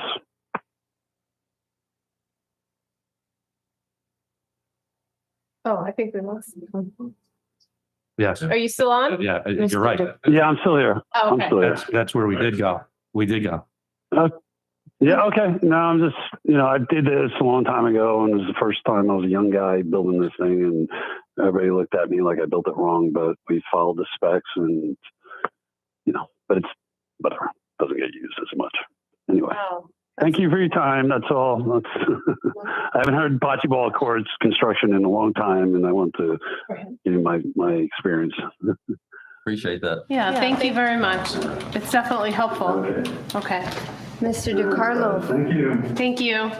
For the size that we selected, would we be able to host tournaments? And do we have to fulfill a requirement of a certain size to be able to host tournaments? I imagine you could. I think 60 feet was like the backyard, then like 76 was like the official. And then the largest, Mr. Walsh, I forget what it is. I don't know if it was club but I think it is, like Mr. DeSena said. 76 to 90 something feet, and then it's 13.8 to 20 feet 3 inches, something like that. Yeah. I'm thinking, could host town. Oh, here it is. Oh, the proposal. I'm excited it's finally happening. Yeah. We use the International Bocce Ball Association. I'm not saying there's not an American standard or other standards. It's just expectations, and then what we delivered were different. And I just want you guys to be prepared for that. No, that's excellent. That's great. We could also advertise it that way to make sure that we don't mislead anybody. So excellent. Thank you. Appreciate it. Happy holidays, everybody. Good luck. Yes, happy holidays. Thank you. Thank you. Okay, is there?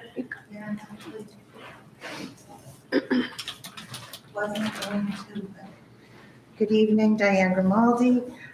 First of all, I want to thank Councilwoman Morgan and Feeney for your service.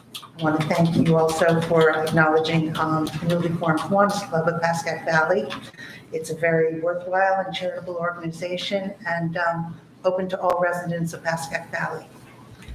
Now, I'd like to ask, first of all, was Valley Bank approached at all about storing the equipment, the DPW equipment?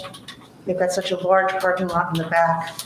Every time I go on the website, it pans out and I see this huge, They were approached. and not interested in temporary. I'd rather not go into the reason, but they were approached. Okay.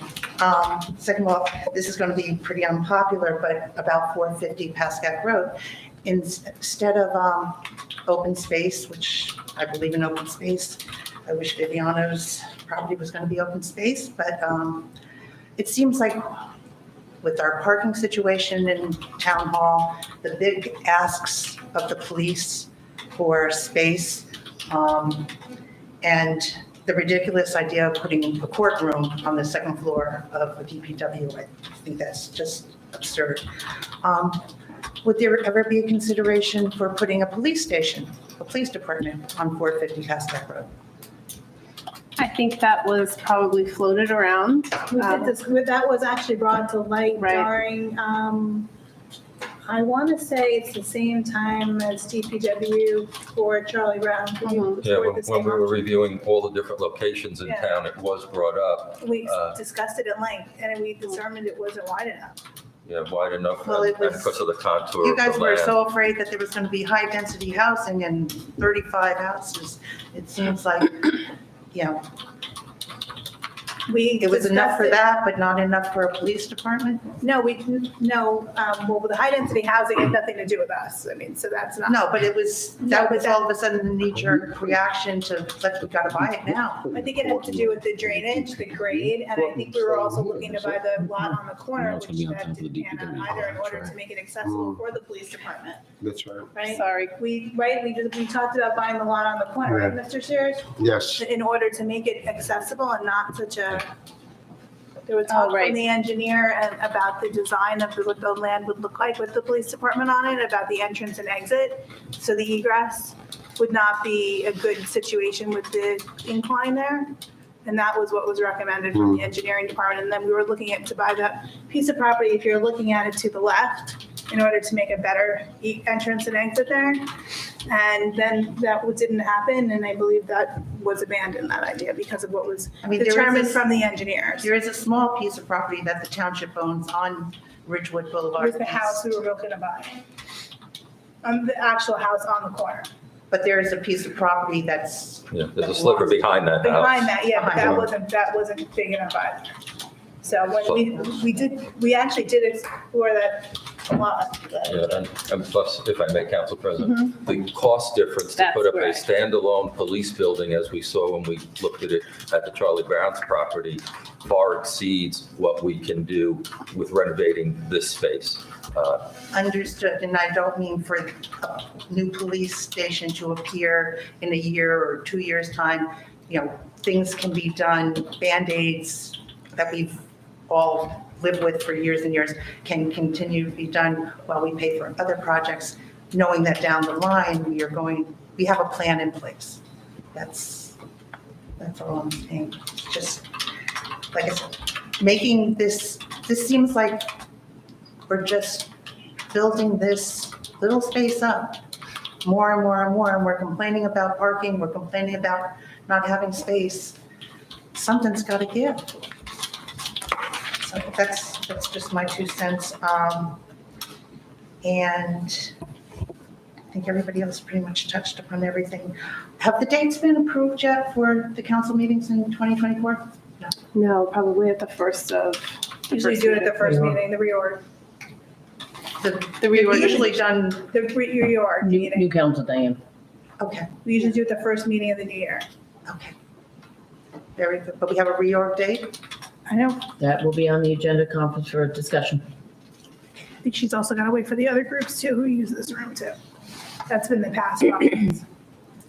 Right, well, council usually came first with their reorg. Sometimes, not always. Yes. Thank you. Thank you. Is there anybody else? I just want to say, I agree with Mrs. Grimaldi. You know, a lot of stuff in this town has been pushed down the road, and we are at that breaking point, and we have mandated the police department for an exceptionally long period of time, and then the issues with the DPW came up, which just compounded the parking problems we have here, and having the seniors here, and voting and everything, and so something does have to be done. I don't know if we really can wait. I don't think that, I mean, we've attracted a lot of young families in town, and I think it's because of the services we're now providing and hopefully will continue to provide. And having a great police department, a great fire department, having a fantastic DPW, offering the services we do at Town Hall only attracts them and only makes everybody else's property values go up. So we do need to move on some of these items because it's been 35 years since a lot of this has been done. But thank God for the new fire department because they were having to use sandbags in order to weight the fire truck down to get it into the firehouse. And that's not a good scene. Right. Okay. Agreed on all accounts. Can I just say one thing since you guys brought up the firehouse?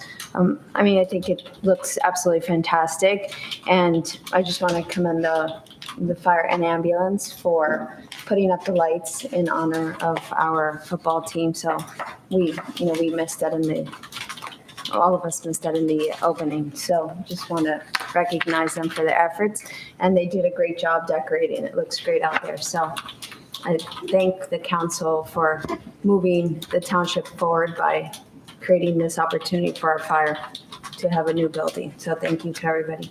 Yeah, it's definitely a beautiful building. Okay, motion to close public. So moved. Yeah. Second. All in favor? Aye. Aye.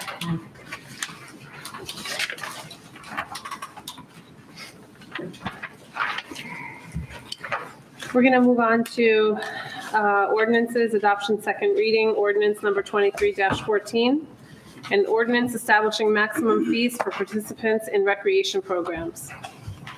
Resolution number 23-355, authorizing second reading and opening of public hearing for ordinance 23-14. May I have a motion? So moved. Second. Okay. Roll call. Councilman Casio. Yes. Councilwoman Feeney. Yes. Councilman Sears. Yes. Councilwoman Velez. Yes. Council President Morgan. Yes. Any discussion? No, I'm good with that. I think it's a great idea. Anyone from the Opening the public? public hearing. Yep. I'm sorry, Mr. Mayor, you were going to say? No, I said it, Mrs. Alvin wanted to say. Mary Ann Osmond, I just don't understand. This ordinance, it's not going to say the amounts for each program? You're going to wait? I don't understand how it's written. It was in the last meeting, the amounts were in the last meeting. It says maximum fee for, I know, but in the ordinance, usually it has every sport and how much. That's only what needs to be changed in the ordinance is what's shown.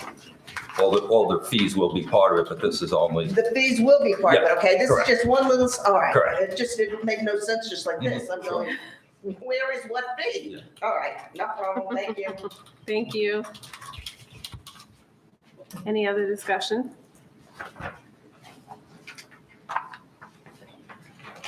Okay, anyone on the?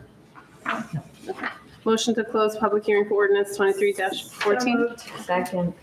Sue, roll call?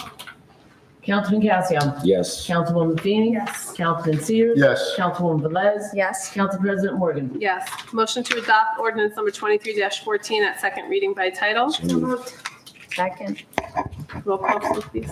Councilman Casio. Yes. Councilwoman Feeney. Yes. Councilman Sears. Yes. Councilwoman Velez. Yes. Council President Morgan. Yes. Ordinance number 23-15, bond ordinance providing for the acquisition of lands in and by the Township of Washington in the County of Bergen, New Jersey, appropriating $825,000, therefore, and authorizing the issuance of $785,000 bonds or notes of the township for financing such appropriation, 450 Pascack Road. Resolution number 23-356, authorizing second reading and opening of public hearing for ordinance 23-15. May I have a motion? So moved. Second. Sue, roll call. Councilman Casio. Yes. Councilwoman Feeney. Yes. Councilman Sears. Yes. Councilwoman Velez. Yes. Council President Morgan. Yes. Is there any discussion? Public, come on up. I told you I have the ordinances. That's okay. Okay. This property has been up for sale since I was clerk. And the first time it was up for sale, we did an appraisal, and I'm guaranteeing you, it was $450,000 was the amount. And I'm sure Mr. Pollard can confirm that, because it was in my files, $450,000. Now it came back and we did another appraisal. And unless I'm wrong, the appraisal came up with $475,000. How did we come up with 700? What did we pay for the property? So I'm going to defer to Mr. Pollard for the specific details. You're on mute. I'm sorry. You just doesn't want to talk to me. The way this was predicated is we were getting a grant of $525,000, right? From I haven't seen the actual document, but the information was that we are getting that. Mr. DeCarlo, correct? Mr. DeCarlo? Give me a second. The answer to that is we have not received the official letter from the county. However, we were told that it is a substantial amount Okay. of money. So this is predicated on that. So if assuming we get the grant, the purchase price to the town is $200,000 to get this property. We're actually giving Mr. Morris $785,000 for his property, correct? $750,000. I think it was $750,000. There's extra money that is needed for title searches, survey, all the things that would be required to acquire property. So when you did this appraisal this time at $475,000, the value of this property, which is it's terrible looking. I mean, you drive by it and you go, it looks like the property used to be where the senior housing used to be. Right. Okay, so the thing is this, appraised value, yes, the appraised value in its current state and zoning, 400 and whatever thousand it is. But it can get approval for not all those homes that developer was talking about, but a number of homes. There were appraisals for around $975,000 as I recall. So the value of the property with a variance would be considerably higher than as a one-family residence. Okay, just think of one piece of property that's bigger than the minimum zoning, and it can get a variance. I'm not saying it's absolutely guaranteed, but it can get a variance. And that was the assumption. If it got a variance, the property would be worth the nine, I think it was 9 and change. And there were 2 appraisals, by the way, which supported that, because those appraisals had to be given to the county for them to give the award for the amount of money that they gave. So they accepted that. So long and the short of it is with the grant, the pocket outlay for the town is $200,000 to get this property. However many acres it is, I forgot how many acres it is, but $200,000 purchase price. Okay, but now, do we have any money in there in order to clean up that property? Because that's going to be our responsibility, not his. You know, the last time we saw property that was this bad or property was purchased to do something, the person who bought it to put up the senior housing had to pay to clean up the property. Yeah, there's not. I mean, senior housing is not going there. That's number one. But there's extra money in there for demolition. Now, I don't know what they're doing in terms of trails, open space, or however they're doing it. But this was the amount of money that the bonding attorney thought was appropriate, and that's the amount that we put in. So there is money for the due diligence and some extra for cleanup, things of that nature. Demolition, I think is even mentioned, if I'm not mistaken. Mr. Pollard, I have the exact amounts of appraisal if you wish me to. Sure. Permission. Yeah. There Sure. was two companies, as Mr. Pollard said, and one appraisal was for 885,000. The other appraisal was for 900,000. Thank you. Thank you. You can come up. Michael DeSena, 347 Beach Street. Mr. Pollard, is it in our affordable housing plan, isn't it stated that 450 Pascack is not a developable piece of property? It wasn't one of the ones that was included as developable property. Correct. So it did not fall into high density zone or anything like that? No. Okay, I just want to make, because you said it could be more than one. No, what I said was. Well, that's what you just stated, so. No. What I said was I remember that the owner had a developer who came in with the talk was that, multiple housing on there is what he talked about. But our affordable housing plan prohibits that, correct? Yeah. It does, correct? Correct. All right, just want to make that clear. So is the amount to knock down the Morris house included in this $775,000 ordinance, or is it not? You end up with this eyesore at the end of this meeting, and it's going to cost probably the $25,000 to $30,000. Demolition, it can cover demolition costs. Yes. No, is it? But my question is, one person is saying it's included, some say it's not. Is it included or is it not? That's the question. It can be included. It is an authorized cost. We can include a lot of things. It's an authorized cost. It's an authorized cost. So, Mr. DeCarlo, can you answer that question? Is it included to demolish that in that bond ordinance? The specific answer is it was not technically included in it. What Mr. Pollard's saying is out of the borrowed money, or if we do borrow, but he's saying we can utilize it.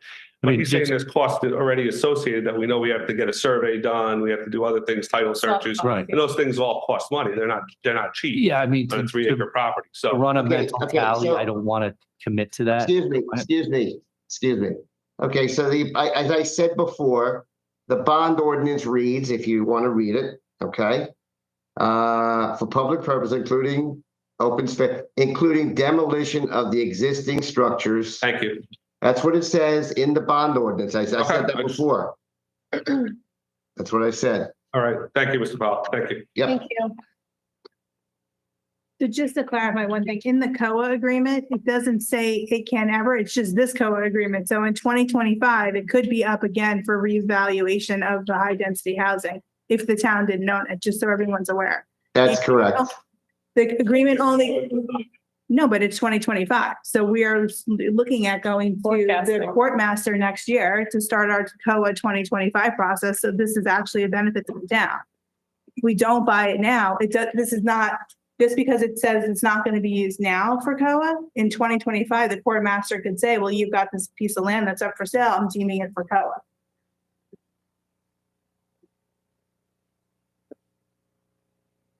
Okay. Anyone else want to come up to discuss? You can come.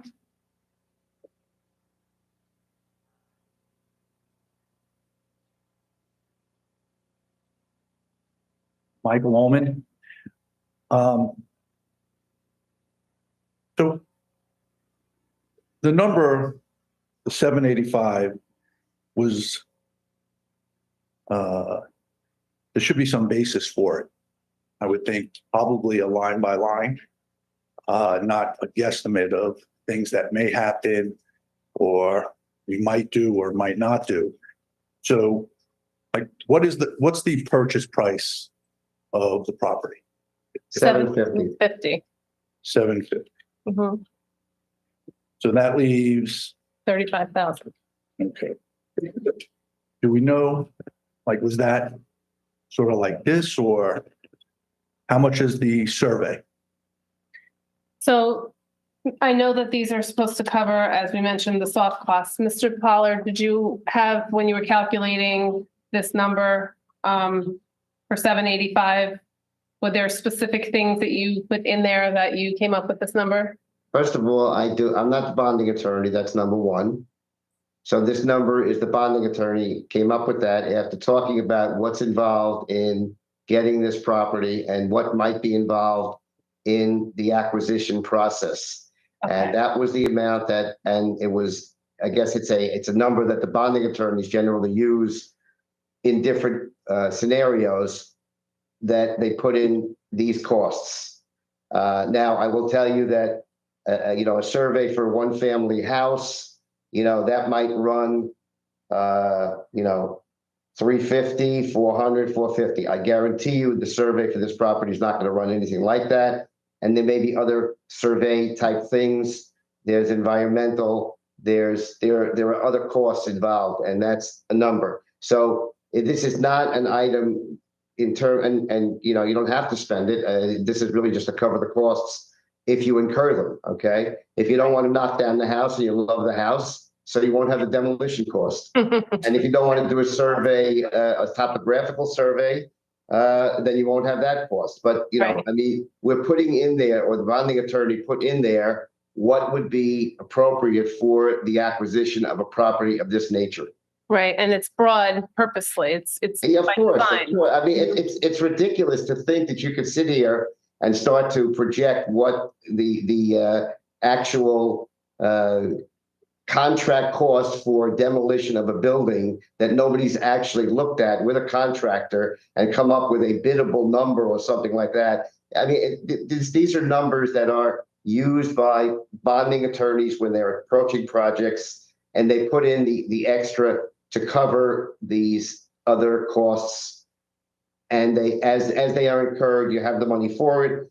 Obviously, if you decide not to do something or something isn't required, you won't have to do it. You won't have to spend it. So. Council President, may I make a comment also? And Ken, please listen to what I'm about to say. I think everyone maybe is overlooking something unless I'm reading it wrong. But the first line in the ordinance says we're appropriating 825,000, but we're only bonding 785. So we have 825 for all the items listed in the ordinance, right? Because we're putting 40,000 from our capital improvement fund, if I'm reading it correctly. So we have 75,000 in. Correct. We have 75,000 on top of the for purchase. those. Yeah. Incidental. Yeah. Pretty Significant. significant. Incidental. And just one last question on that, though. I understand. Sure. Due to the age of the house, I would assume at one point it may have had oil heat. Maybe not, but have we determined if there is the potential for an environmental issue or a cleanup? Has anything been certified or? In the due diligence. Okay, so let me jump in on that. So part of the process when I do a contract or you do a contract of this, there is the due diligence period. Mm-hmm. And during the due diligence period, you investigate all sorts of things. You investigate environmental, you do a title search, you find out if there are any liens, and you find out if title is good. You find out all of these things. If there is something wrong, you have the right at that point to back out of the purchase. So, but as of today, it's an unknown until those investigations are completed. Right. You don't own the property. You can't go on and start testing the property without even having a contract for it. Well, I understand that, but if you perhaps ask, did you ever have oil heat? In the course of a discussion, it may have come up. That was my question. Well, okay, all right, fine. Listen, what is it unreasonable to ask that? They don't have to answer. It is unreasonable for that when they have they're going to say it's going to be a due diligence period to do the investigation. Okay, that's the way it's done. That's the way it's done. I could ask him, do you have a bad title? Do you have a claim against your property? I could ask him a whole bunch of questions. You could ask him if they have a dungeon down there. I know when I purchased my personal house, my realtor asked. I didn't go to closing. I didn't go to contract. It's a logical question. I'm not asking, is he splitting the atom in the basement? Okay, well, if there's a gas tank. The difference is Thank that real estate brokers came up with their certification of what the disclosure of what it is to buy a house, and they know what it is. And so the broker actually gets that before the people actually even get involved. So, I mean, it has nothing to do with you asking what they have. Your broker's doing that because that's what brokers do. And that's a one-family house. It's not a piece of property such as this. So it's kind of apples and oranges. So this is a one-family house we're purchasing? No, we're buying a piece of property. It's not it's a one-family house that's on the property, but it's a quite different property than a one-family house in the township. Okay, Council President, may I make Thank a you. quick comment? yes. We could ask them, but I would never take their word for it anyway, because it might have been before they were there or something. So I think we'd have to do our due diligence anyway. Most certainly. Yeah, so, Completely agree, sir. okay. We actually, even if they said they didn't, we would be doing testing to see whether they have tanks. Correct. Okay. Motion to close public hearing. Second. Sue, all in favor, roll call, please. Councilman Casio. Yes. Councilwoman Feeney. Yes. Councilman Sears. Yes. Councilwoman Velez. Yes. Council President Morgan. Yes. Motion to adopt ordinance number 23-15 at second reading by title. So moved. Second. Roll call, please. Councilman Casio. Abstain. Councilwoman Feeney. Yes. Councilman Sears. Yes. Councilwoman Velez. Yes. Council President Morgan. Yes. Ordinance number 23-16, ordinance providing for the improvement of lands 464 Ridgewood Boulevard North in and by the Township of Washington in the County of Bergen, New Jersey, and appropriating $438,750, therefore constituting proceeds of a grant from the County of Bergen. Resolution number 23-357, authorizing reading and opening of public hearing for ordinance 23-316. Second. So roll call. Councilman Casio. Yes. Councilwoman Feeney. Yes, yes, yes. Councilwoman Morgan. Yes. Any discussion? Anyone like to come up? It's okay. With the swim club, have we actually purchased the swim club and paid money for it, and now its own title is Township of Washington? Yes. And this is we're accepting the grant money, which is half the amount hypothetically of what we paid for the, so, We've already accepted the grant money. It's not we are accepting it. whatever, this is showing you've accepted it. We have accepted it, and this is dedicating what it can be Yes. used for. Yeah, this is Appropriating it, yeah. designating what it's for. Right. Now, so this amount of money, 438,000, from what I understand, doing a survey for that property had to be very, very expensive. Because the swim club tried to do the survey and it was costing so much money, it was just prohibitive. There was just no way. Because she had gone to, people had gone to Azalino and Fury for it. And they said $70,000, $80,000. It was, if I remember recalls correctly, it was in the low five figures, like between 10 and 20,000. Okay, all right, that was hard. So this $438 is going to do everything, including recreate passive use facilities and improvements together with all the structures, landscaping. It's all to do things on that property. That's what this ordinance does, I believe, yeah. And so, but we don't know what we're doing on the property yet. Correct, we do not know yet. Okay, so we have this, suppose it comes up where, what happens if you need a lot more money? Do we come back to the council and say, we need a lot more money? If it needs a dime more than this, then yes, we do, and the grant writer continues to look for grants to support uses on the Do property. you have any timetable as the mayor as to when you want to improve this property? I do. Yes, as soon as a plan gets approved by the Rec Advisory Board and by the council and money is appropriated, as I've shown with every other project in town, as soon as that's done, we execute it. I know that you had discussed with the rec board about this property, and originally you had said that you would go and ask residents their opinions also, not just people you put on the board, and some of these people have no, are older. I know two of them We have have a been good on a board cross when I section. was on. We have a good cross section of people on the board.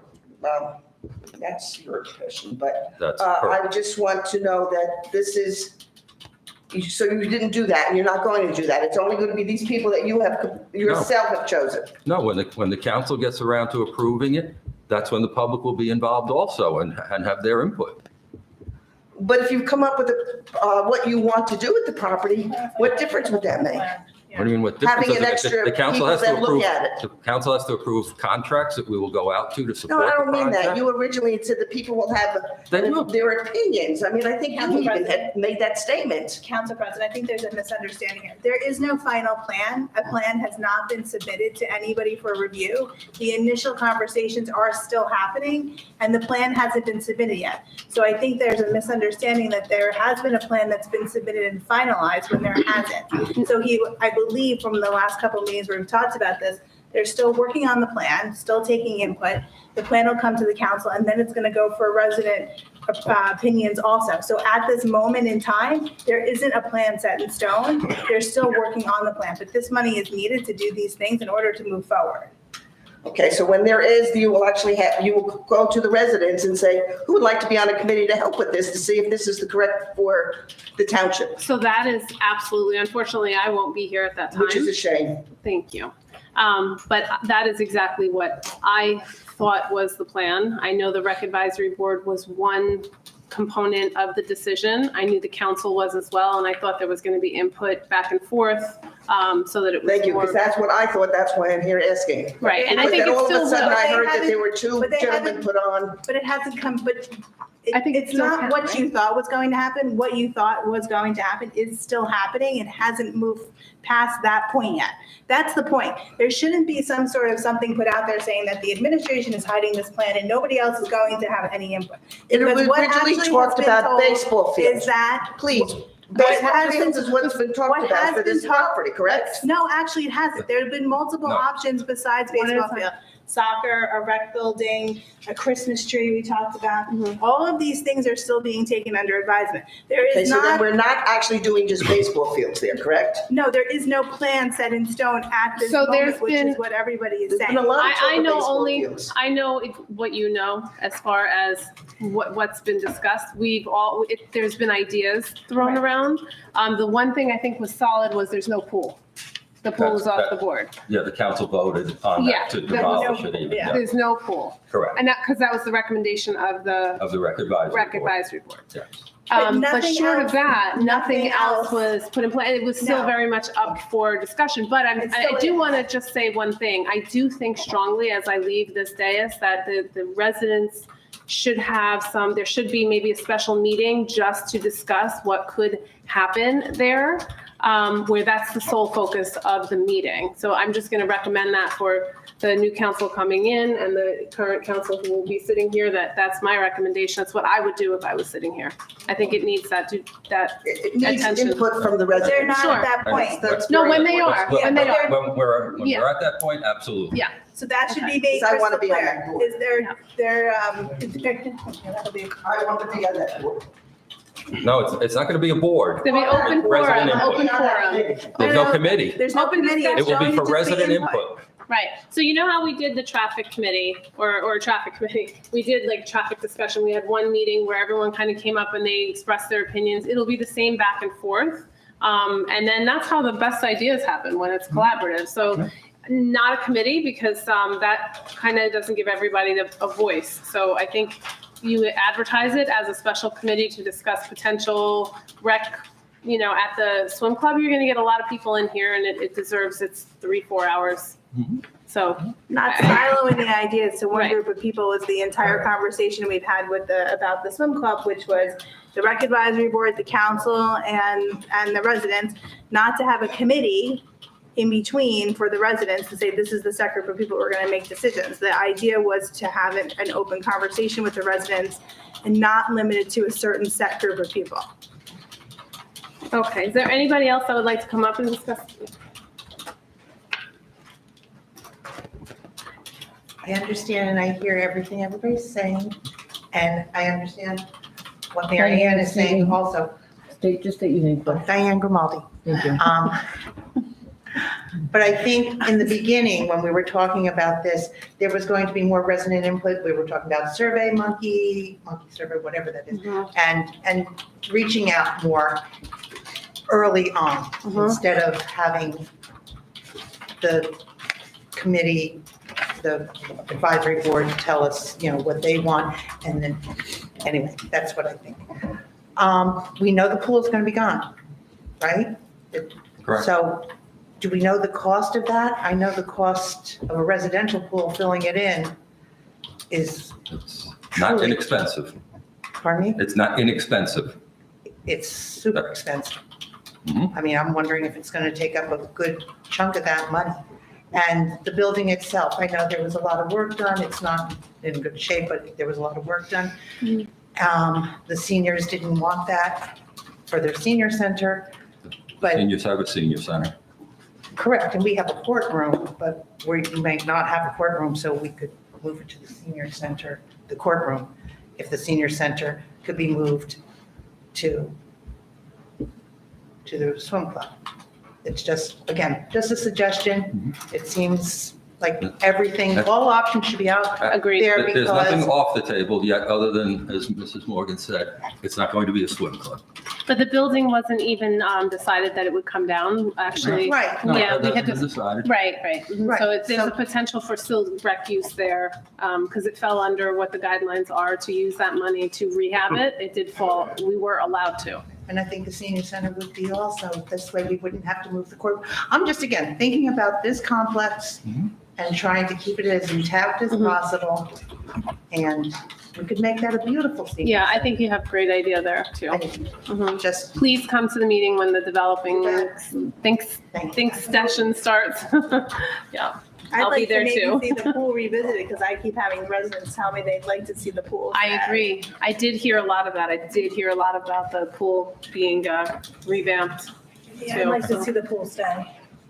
I would, seriously. Well, I think we could use, we could really use Hillsdale. I spoke to them, they would be willing to come and advise to how to make it profitable because it does take a couple of years, but you can turn it profitable quickly, especially by offering out of town, like in town amazing rates and out of town decent rates because a lot of the swim clubs in our area have gotten to be astronomical.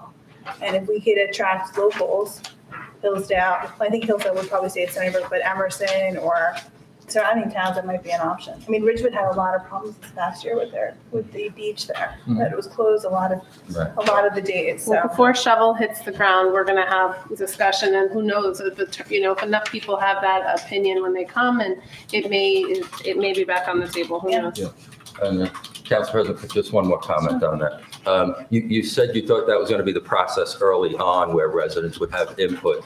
That would be premature because without the survey being done, we don't even know what the property could support. And the survey was just done a couple months ago. So even though there have been preliminary ideas spoken about by the Rec Advisory Board, it would be premature to put it out there and say, what do you want before we know what the property can support, in my opinion. Just ideas. No, I agree, but it would have been premature until we know what the property can support.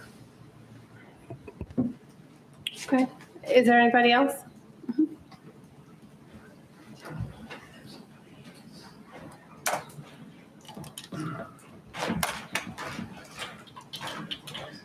Michael Oman. Just following up on that last comment, Mayor, has the survey been complete and has it been presented to the advisory council, for lack of a better term? The survey has been complete and Boswell is now reviewing it and superimposing some things that the Rec Advisory Board spoke about. Okay, thank you. Sure. So can we, with the 438,000, can we incorporate that into the costs that we know of so far for the swim club? So what was the initial purchase price? Have we expended any additional funds that were not part of that initial purchase price or that are over what was previously approved? And is the 438 the first grant that has been received? Have we received other grants for this property? If you want to, yeah. Go ahead. Mr. Dolman, as far as I'm aware, that's the second grant. So the first one was the first one that we actually received the funds for was the local recreation grant, which was $51,000. Part of that money was utilized to pay for the survey for the property from Boswell Engineering. The purchase price, I don't like just throwing numbers out, but I think it was $735,000. I believe, don't hold me to it. The second grant we received was the land acquisition grant from Open Space, which was the exact dollar amount of what we're trying to pass tonight for the ordinance. So that was not borrowed money. So we had, let me see if I'm saying it right. It was an unfunded source in the beginning. So we didn't borrow money to buy that piece of property. So when I advised council that we'd be receiving the grant money soon and asked their input for what we could do for it, that's when council elected to establish a capital ordinance and able to utilize that money for whatever we have as our future needs for. So the 735, then, if I understand your comment, the township did not need to issue notes or permanent funding or permanent bonding for that acquisition. I may disagree with you on that, Mark. I think we did bond some of it, if not all of it. I don't think we went that much out of pocket and took our surplus to do that. So I think we bonded it. And this money could have gone to either repaying part of that bond or to improve the property. And I'm happy to say the council has gone in the direction we should use it to improve the property. Okay. So we expended 735. We received 51 in the first grant. That was not used to defer any of that 735. So we are expending that for sort of acquisition cost or surveys or these types of analysis. And then we're getting another 438 that could be used to retire debt. We're making a decision that we're going to use that money for improvements of the property. Please don't say yeah. It's a weird situation, but we did not borrow that money. Because Councilman Cassidy specifically asked me regarding the paying down the debt. And We didn't borrow it. we didn't borrow it. So we paid it out of either pocket. general surplus or I'm sorry, Then capital we'll have, because we have disagreeing opinions from the audience and us here on the dais, so we'll have to look into it and get you a Sure. I mean, answer on that. you know, it's a random question. Yeah. So I could follow up. But, so 735 was purchased. I mean, That we can agree on, yes. 51 we received as a grant. We're using that for analysis, for lack of a better term. And we received another grant for 438 that we are going to use for improvements. That's Once they're correct. decided. If the short ordinance should pass, yes.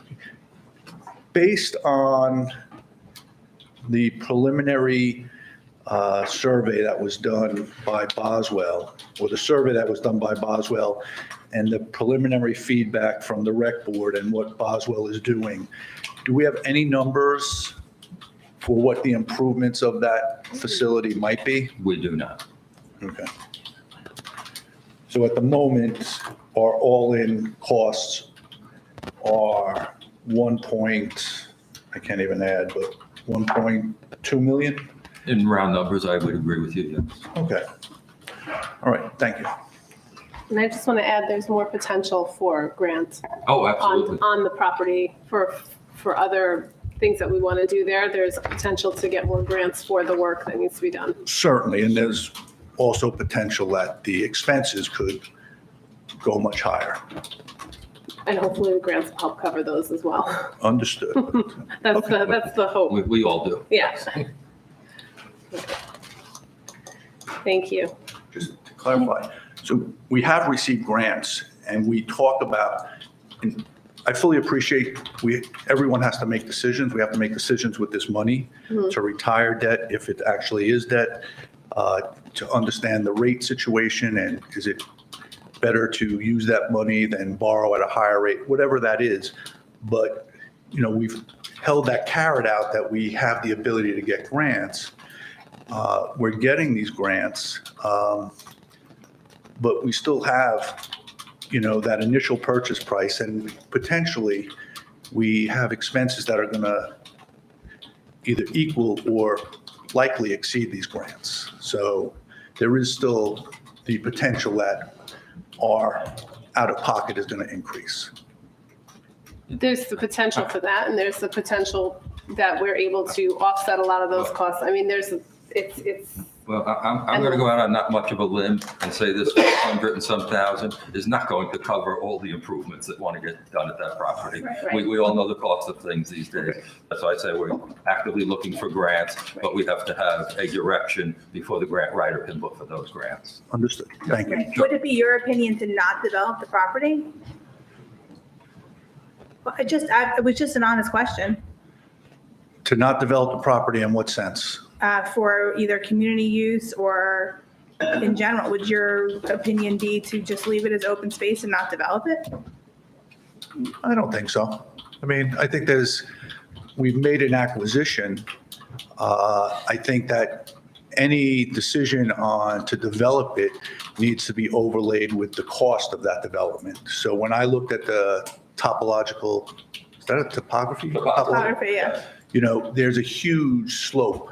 Oh, yeah. So big time. if we want to build fields at the bottom, I'm assuming we're going to have to build large retention walls and drainage and all other types of infrastructure to support that. Absolutely. So, if the decision or the recommendation is to put, 2 baseball fields and a park, a path to garden or whatever, that sounds great.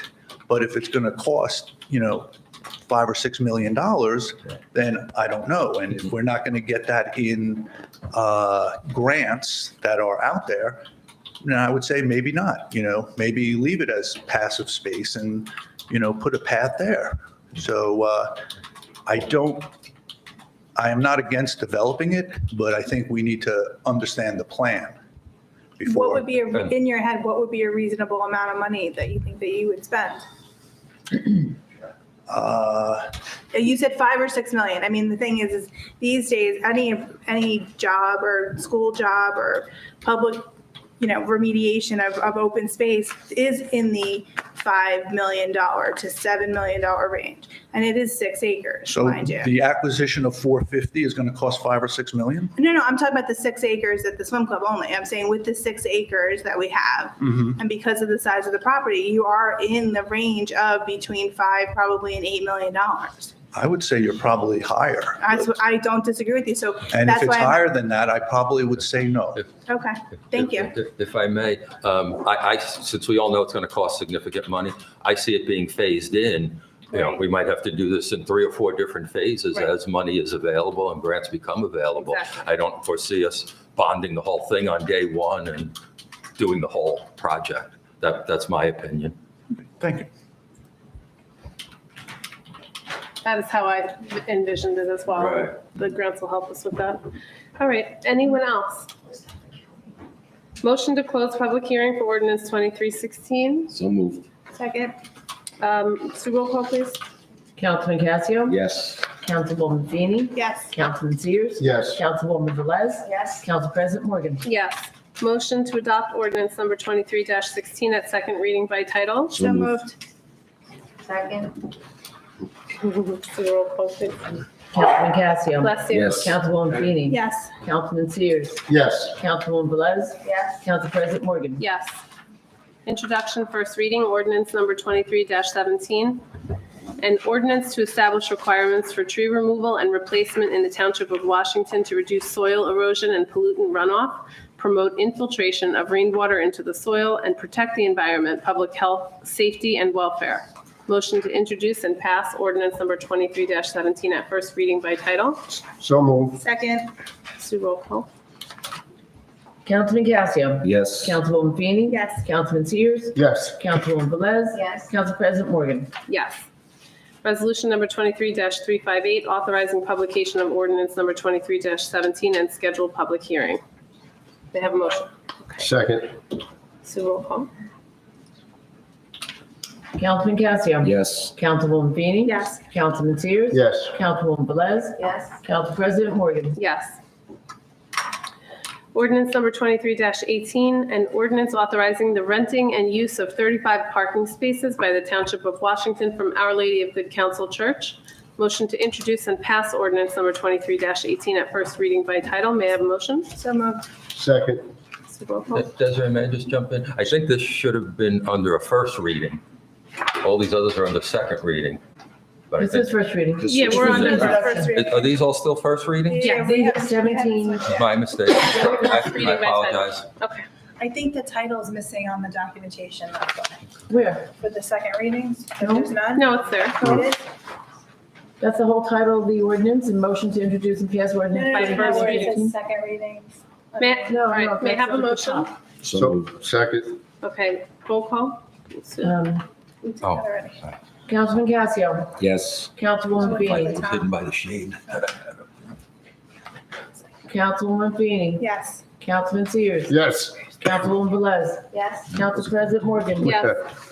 Resolution number 23-359, authorizing publication of ordinance number 23-18 and schedule public hearing. Second. Councilman Casio. Yes. Councilwoman Feeney. Yes. Councilman Sears. Yes. Councilwoman Velez. Yes. President Morgan. Yes, that's okay. Ordinance number 23-19, an ordinance revising the township's pay-to-play requirements in accordance with state law, which preempts local pay-to-play restrictions and in accordance with notice from the State Local Finance Board. Motion to introduce and pass ordinance number 23-19 at first reading by title. So moved. Second. Roll call. Councilman Casio. Yes. Councilwoman Feeney. Yes. Councilman Sears. Yes. Councilwoman Velez. Yes. Council President Morgan. Yes. Resolution number 23-360, authorizing publication of ordinance number 23-19 and schedule public hearing. I'll second. Sue, roll call. Councilman Casio. Yes. Councilwoman Feeney. Yes. Councilman Sears. Yes. Councilwoman Velez. Yes. Council President Morgan. Yes. Okay, resolutions and consent agenda. The following items have been determined to have unanimous consent of council and will be enacted in one motion. Should any item require independent consideration, any council member may have such item removed from the consent agenda. Does any resolution need to be removed from anyone? Yes. Which Can- one? Can you remove 362 and 370 and not so? Anyone else? Going once? Nope. Okay. All good. Resolution number 23-361, authorized payment of bills November 2nd through November 30th, 2023. Resolution number 23-363, authorized refund of tax overpayments quarter 4, 2023. Added assessments, block 4510, lot 6, in the amount not to exceed $3,477.22. Resolution number 23-364, authorized refund of tax overpayment, quarter 4, 2023, block 4304, lot 43, in the amount not to exceed $4,591.19. Resolution number 23-365, authorized refund of engineering escrow, block 4304, lot 1, in the amount not to exceed $412. Resolution number 23-366, authorized refund of engineering escrow, block 3103, lot 18, in the amount not to exceed $284.45. Resolution number 23-367, authorized refund of engineering escrow. Did I just do that one? No. Block 4202, lot 13, in the amount not to exceed $50.75. Resolution number 23-368, authorized construction of bocce ball courts to My Backyard Sports LLC in the amount not to exceed $43,998.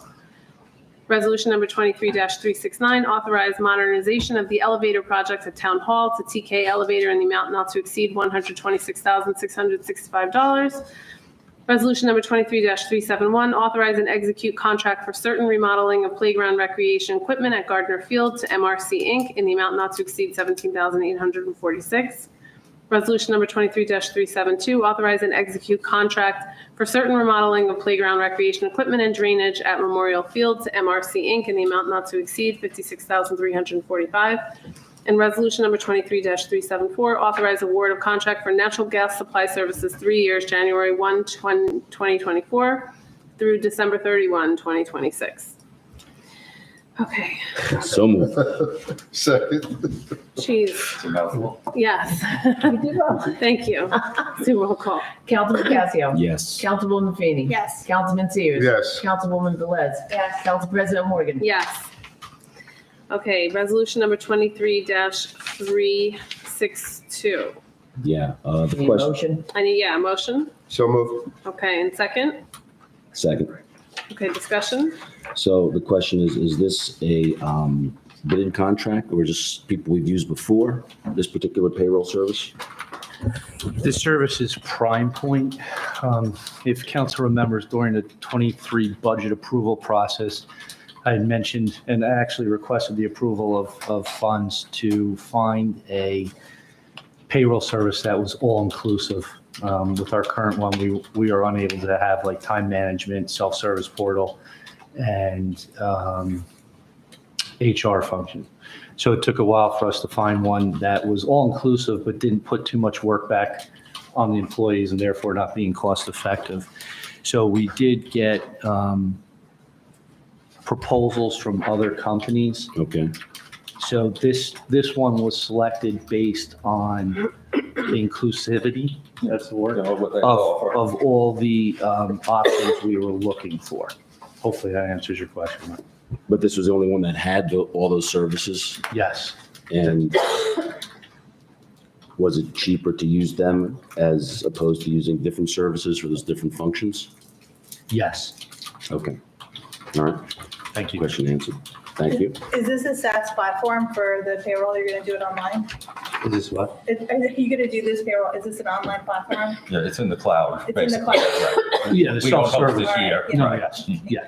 Okay, and there is a portion though that's self-service, that employees can go in and change their contributions and, It's more for time management, the Okay. self-service portal. I don't know off the top of my head all the extent of what they can do. But again, this would be better organization, use of technology, more professional. So, that's how submittals for time off, time will be used, we'll be tracking. Their pay stubs will be out Yeah. there in case they need to reference them Yeah. 2 years from now. They can get their W-2 forms, Right. through this this is, portal. yeah, this is how payrolls go. Yeah. Right, yeah. This is- And this is it's the future. not much more than what we were paying for and receiving all these With other- additional yeah. options. Correct. A lot of companies are moving to these sorts of systems. Okay. Are we good? Yeah, I just have one more question. Is there, tech support is included and they're gonna, the setup fee and the uploading of all the yes. information is all, the staff's gonna receive training? Oh, yes. Okay. Part of the proposal, yeah. Okay, thank you. Okay, so roll call. Councilman Casio. Yes. Councilwoman Feeney. Yes. Councilman Sears. Yes. Councilwoman Velez. Yes. Council President Morgan. Yes. Okay, and then resolution 23-370. Yeah. couple of Motion. questions. Oh, moved. sorry. So moved. Second? Okay. Okay. So Mhm. a couple questions with this particular contract between the township and the new appointed chief of police. And as Ken knows, I am never in favor of a contract between a at-will employee, which we all are, or in the township, as opposed to a contractual employee. Again, the chief of police seems to have a special place for some reason in the township, having a contract. Prior to Chief Cicchetti, no chief had a contract. So I've always voted no on a contract for a police chief. Correct, Ken? You're muted, Mr. Pollard.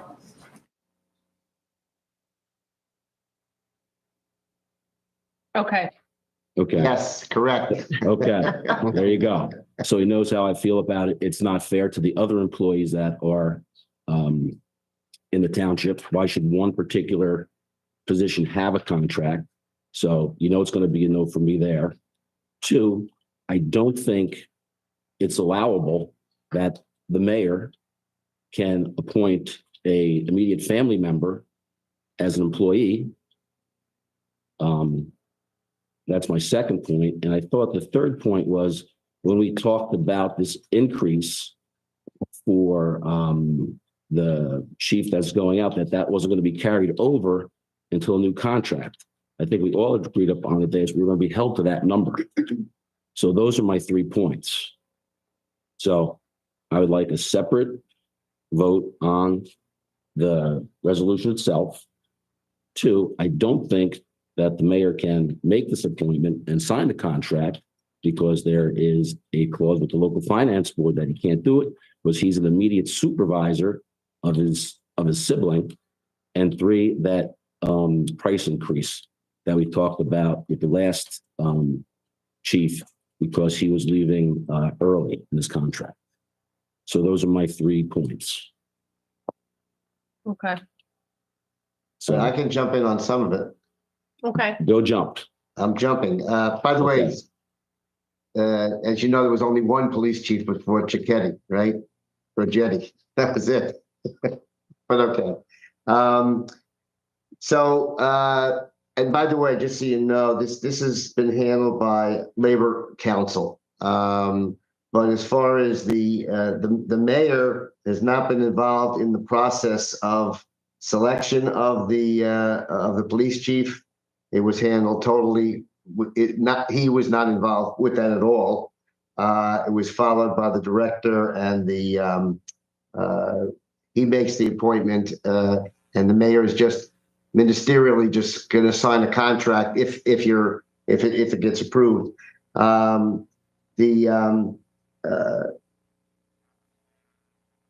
This is not a contract that he is giving to anybody. So there is no conflict. There's no you're saying that he can't sign it, but he's only signing it in a ministerial way. How is there no conflict because he's an immediate sibling? He's not making the contract. You guys are making the contract. If you say no contract, there's no contract. He's not giving a contract to anybody. He's the signer of all documents, contract, the charter, correct? He signs a document, but he's not giving the contract. In other words, and actually, to tell you the truth, if we wanted to, he could assign that duty to an acting mayor, and they could just sign the contract. So he's not. The point is he's not giving the contract or conferring the contract on anybody. He's being directed basically by the council to sign the contract that the council is approving. So, like I said, he could do that. He could even do that with an acting mayor could do that. Sure, that's right. That's in the charter. You can have an acting mayor. Yeah, right. Less than 60 days to do it. That's correct. Right. That's correct. Those are the points that I wanted to cover. At the end of the day, he's his immediate supervisor, is he not? No, his immediate supervisor is the director of public safety. And who's the director's immediate supervisor? Director of public safety is his immediate supervisor. No, his question was, who's the director of public safety's supervisor? Well, the organization is the mayor's first, the departments are second. Okay. Well, we can vote on it, but I'm going to send it to the local finance board to see if it's of sound nature. Because I don't think there is. I see there's a potential for a conflict. And whether it was Peter and his brother or someone else, it's not the person, it's the way the position is handled. So again, we can vote on it, but that's what I'm going to send it down for a question to them, just to find out if it's okay. Okay, All right. thank you. You're welcome. Thank you. Okay, so roll call. Councilman Cassio. No. Councilwoman Feeney. Yes. Councilman Sears. Yes. Councilwoman Velez. Yes. Council President Morgan. Yes. Okay.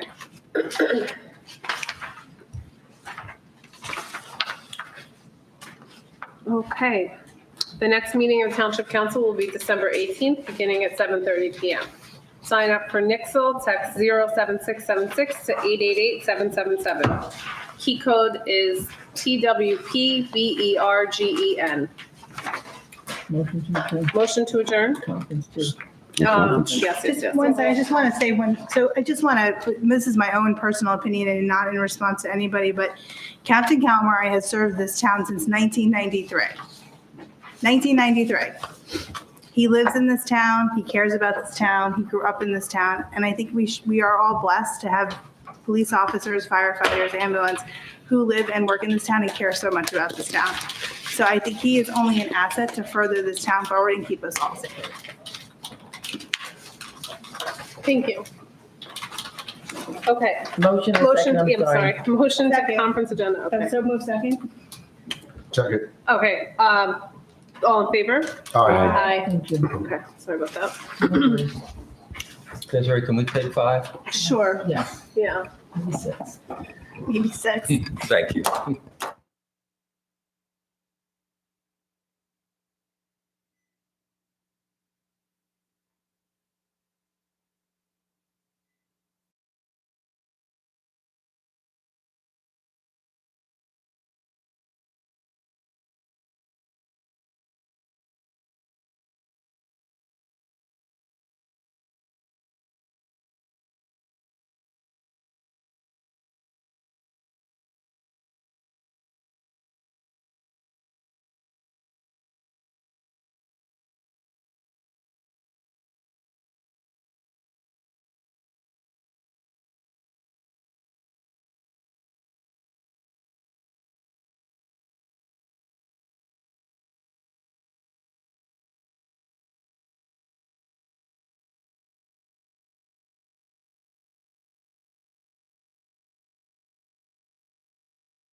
Did he say go?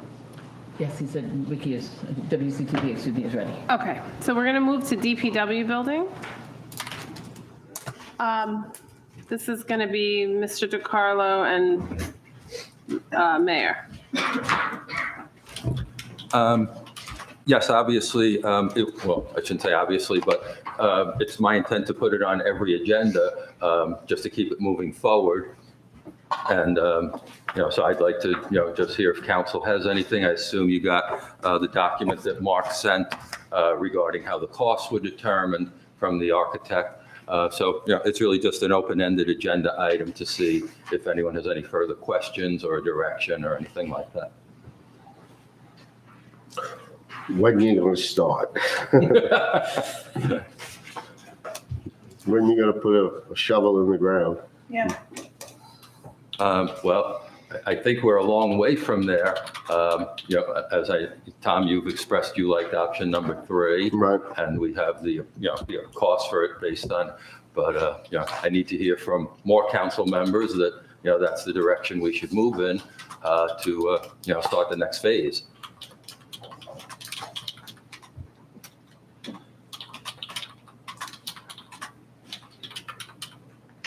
So the only thing I will say is that I listened to Mr. DeSena come up, and in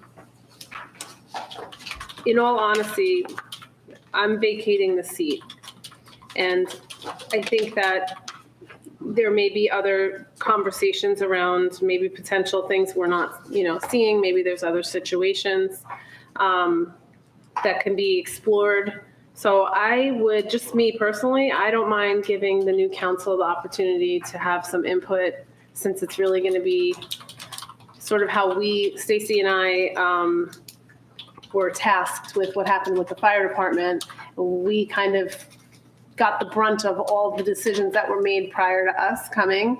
Nothing to do with it. And we had nothing to do with it, right? And so we're sort of doing the same to them coming in. So I'd like to, me personally, I would like to say, the first meeting in January, you guys should start really discussing opportunity and move with it. But I think, I think, we could move forward with the design and get the pricing. I think we've come a long way with the design over the last 12 to 18 months, and I think we're pushing it. The remediation of the soils happened. That took, how long did that take? 3 years? Maybe 4? Yes, when all was said and done. Yep. I mean, we're operating with a temporary situation, which doesn't help anything. It's actually incurring costs. Now we need to rent space at Our Lady of Good Counsel, so we're only pushing costs down the line. If we could get some sort of a start to the plan, it's been 18 months, literally, since this has been pushed, and everybody, from the get-go, everybody is coming up to the podium and saying, everything takes so long. Well, this is why everything takes so long. And that's the other problem. We need a DPW. There has to be a decision. We only have so much space unless we acquire another piece of property. If we don't acquire another piece of property to do something with, we are going to be set with these costs. And again, we're still pushing things down the line. If we don't, the other thing too is look at cost. I went to the grocery store 2 weeks ago. I went to the grocery store today. Chicken went up again. It's the same thing's going to be steel, nuts and bolts, cement. Cement just got to be one of the most ridiculously expensive things I've seen in a long time. And cement was the cheapest thing going. And the further we push this out, the more cost it's going to be. I don't see why. We have the plans. What are we really waiting for? I agree with you. And Council President and Councilwoman Feeney, to me, you're still members of the council until you are not members of the council.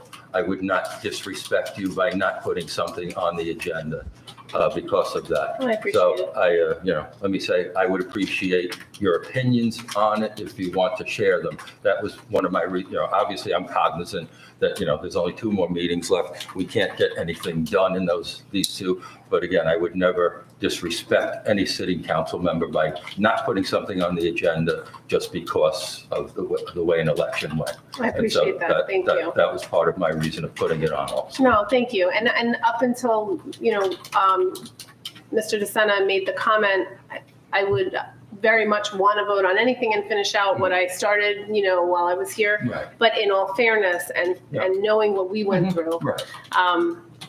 I just, that his comments changed how I feel like they have maybe some input that they can share that might have a better solution. Yeah. So that's all. But I do appreciate that. Thank you. Yeah. I tend to agree with Councilman Sears and Councilwoman Feeney. We've got to see this project through. It's been on delay for far too long, and we will continue to spend years trying to find an even better solution. And the fact remains is we need a DPW, and nobody wants to move it. Charlie Brown's didn't work out. All these other places that have been suggested have not worked out. So everybody seems to think that here is where it needs to happen. So let's make it happen. We keep kicking everything down, kicking the can down, and what happens, then it just accumulates, and then there's massive spending in one shot. So as we've seen, prices are just not going down. What could have been done years ago to get the DPW, the fire, what they needed, now just is double, triple. And there's no sight that it's dropping. So We should have bought the property on Pascack that was $450,000, and that was 4 years ago, and the building would have cost us less than half of what we're looking at spending now. And that's on a main road with access to the highways, and there was no residential properties on either side. And it was a good size. We had the plans. I can't opinionate to that because that was before my time, but We made a mistake. this is just a trend. Is there, And again, I'm not looking to rush a decision, but the architects have mentioned to me, had we looked to cost out the new EMS building in today's dollars, instead of it being between 6 and 7 million, it would be between 9 and 10 million because of how inflation has gone up even just these few years. Now, the pandemic had something to do with it also, but let's face it, I don't think, my opinion, prices are not going to go down. If anything, they'll level off or continue to rise. So, and I think we were all up here to not get stuck in doing Band-Aid solutions anymore. That's how the town got in the position it was, years ago, before a lot of us came on. And we've made great progress. Progress costs money sometimes, unfortunately, but there's just certain things that have to be done.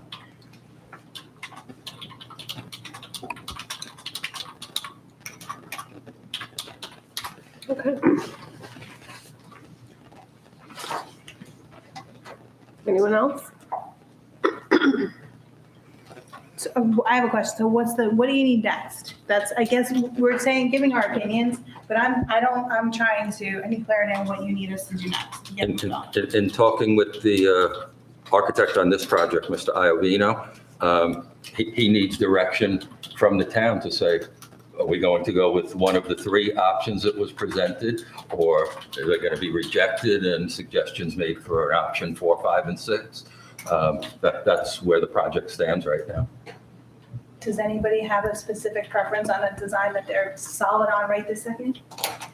Option 3. So do you mind me asking, why do you like option 3? It gives more flexibility within this property. It takes care of police. It takes care of DPW. It allows us to forge ahead for the future. If anything else comes down the line, we'll deal with it, but we have to deal with it now. This will be their 3rd season out in the cold. I mean, it's not fair to them. They do a terrific job.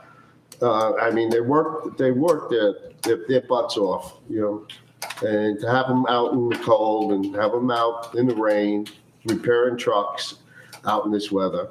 I mean, we actually owe it to them in the community to move ahead.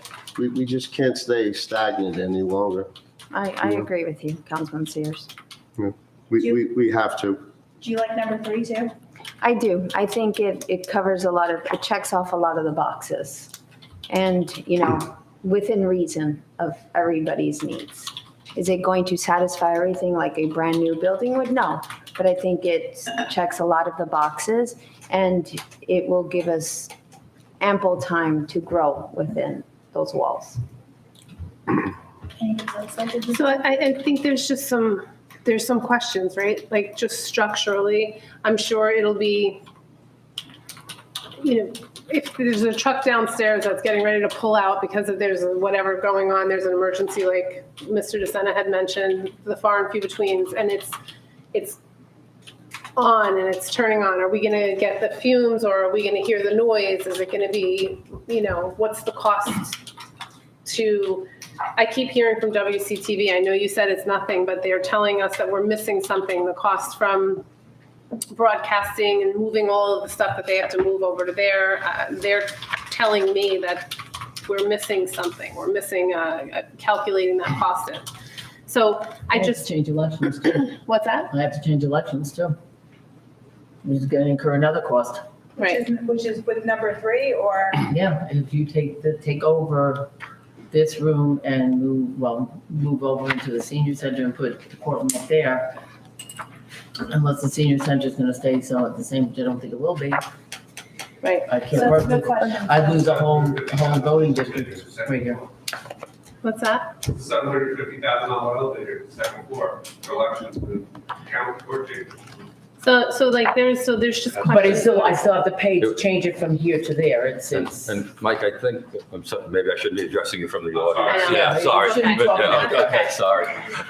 It's so. And again, we can talk about this for a long time, but, to me, if the DPW is operating at night, means there's a snow emergency, so any And we meeting's would going to be be closed. canceled. Right. Elections are twice a year. We True. can't, with all fairness, Okay. make a big decision on a Yeah. 365 It's days just another expense. Yeah, no, That's all. right. That's what I'm saying. for 2 days a year. Right. So that's my personal. Can I ask though, why, correct me if I'm wrong, but wasn't there a time that certain districts were out of the library? Yes. Yes, So they will. why can't we use a senior and then the library as we did in the past?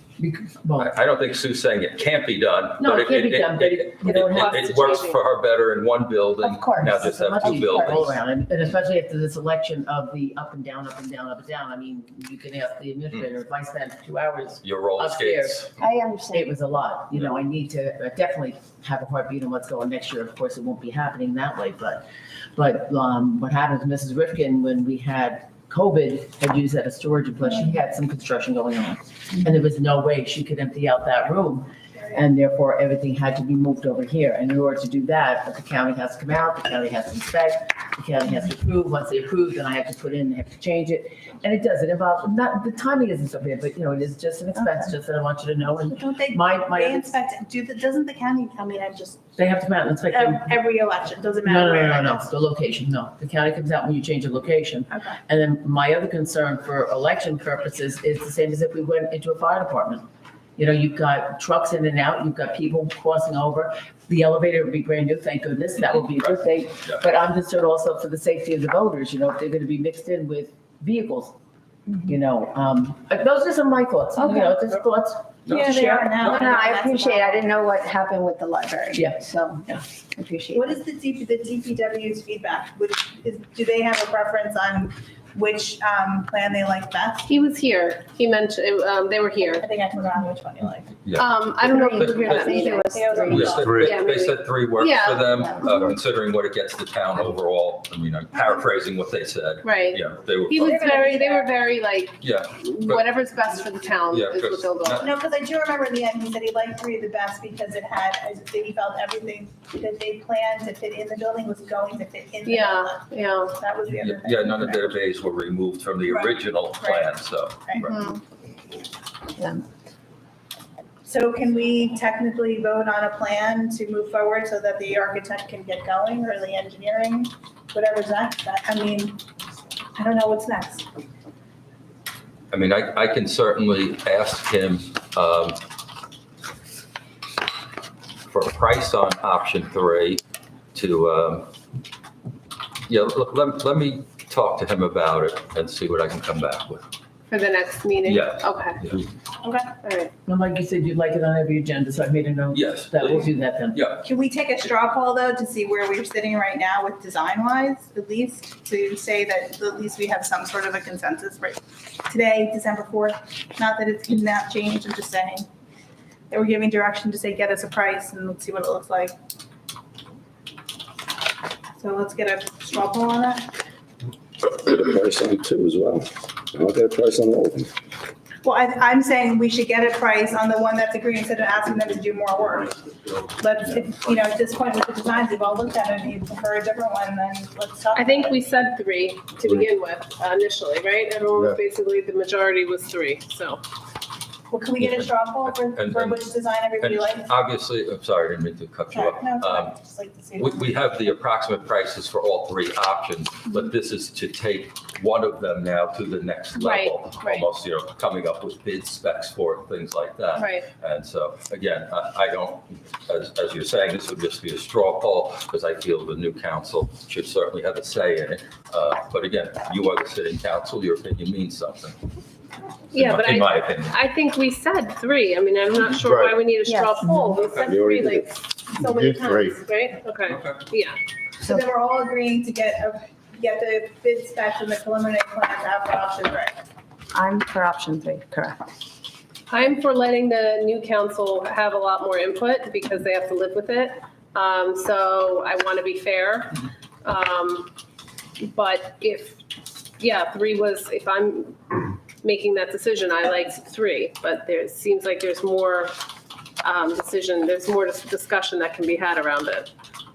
But let's keep the meeting moving. So we got that. But I think it's, to be fair to the administration, we have to say, move forward with 3 and We the bid just- specs. Is that what we're saying or We no? just did. Okay, fine, so Yeah, we- everybody agrees to that. Okay. So we're going to move to work change orders. Mr. DiCarlo and Mr. Mayor.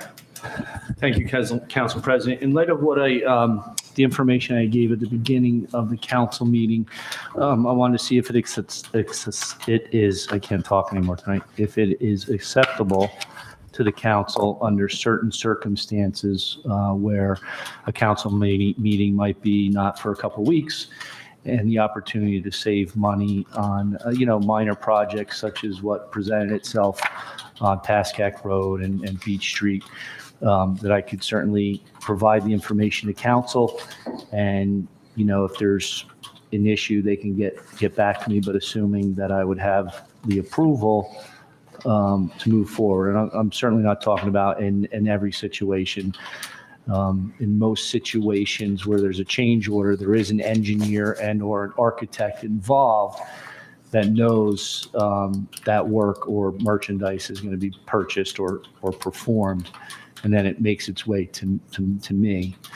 I think in some situations, it's a little difficult to control the contractor, such as, he's doing work on Salem Road, and then he wants to just go on the same day and fix the pothole on Beach Street, and I might not be able to prevent that.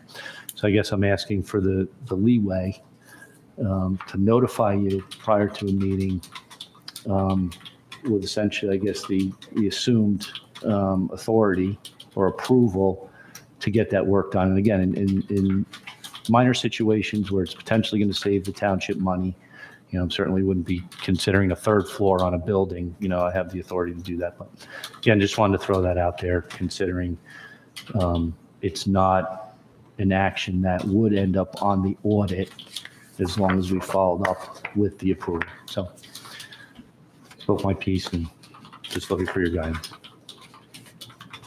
Nobody else paid or something. So an email, you send an email out to each member through Sue. Yeah. We're okay with that. Okay. Thank you. It's going to save us money, absolutely. I have Me no too. problem. I I'm appreciate that discretion and trust. Thank you. Okay. Do we need to do a memo to the file saying that this was agreed to upon the council on this date? I think you should do that. Yeah, it's not, you should still do that. It'll be in the minutes. It'll be in the minutes, Joe. Okay. Ordinances and legislation. So we're looking at the clothing allowance for the fire department officers and firefighters again. We all received either, I think it was by email, and then it's also in our packet, the director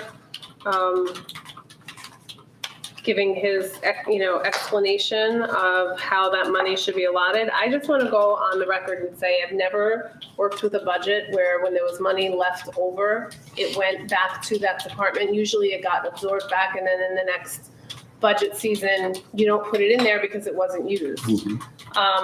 So, this has been discussed over and over and over.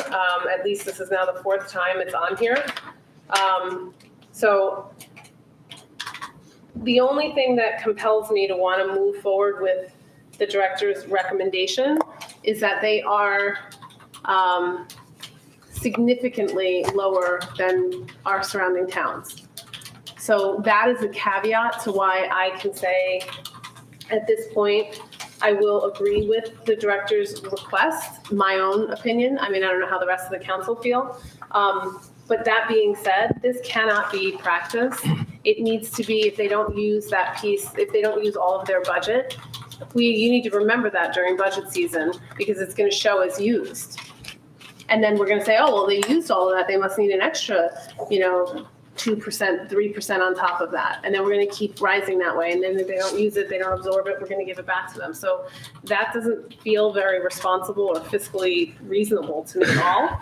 But again, I'm going to reiterate based on the fact that I looked into a few meetings ago when they first presented, I still have the comparison sheet, and they are significantly less than our like towns.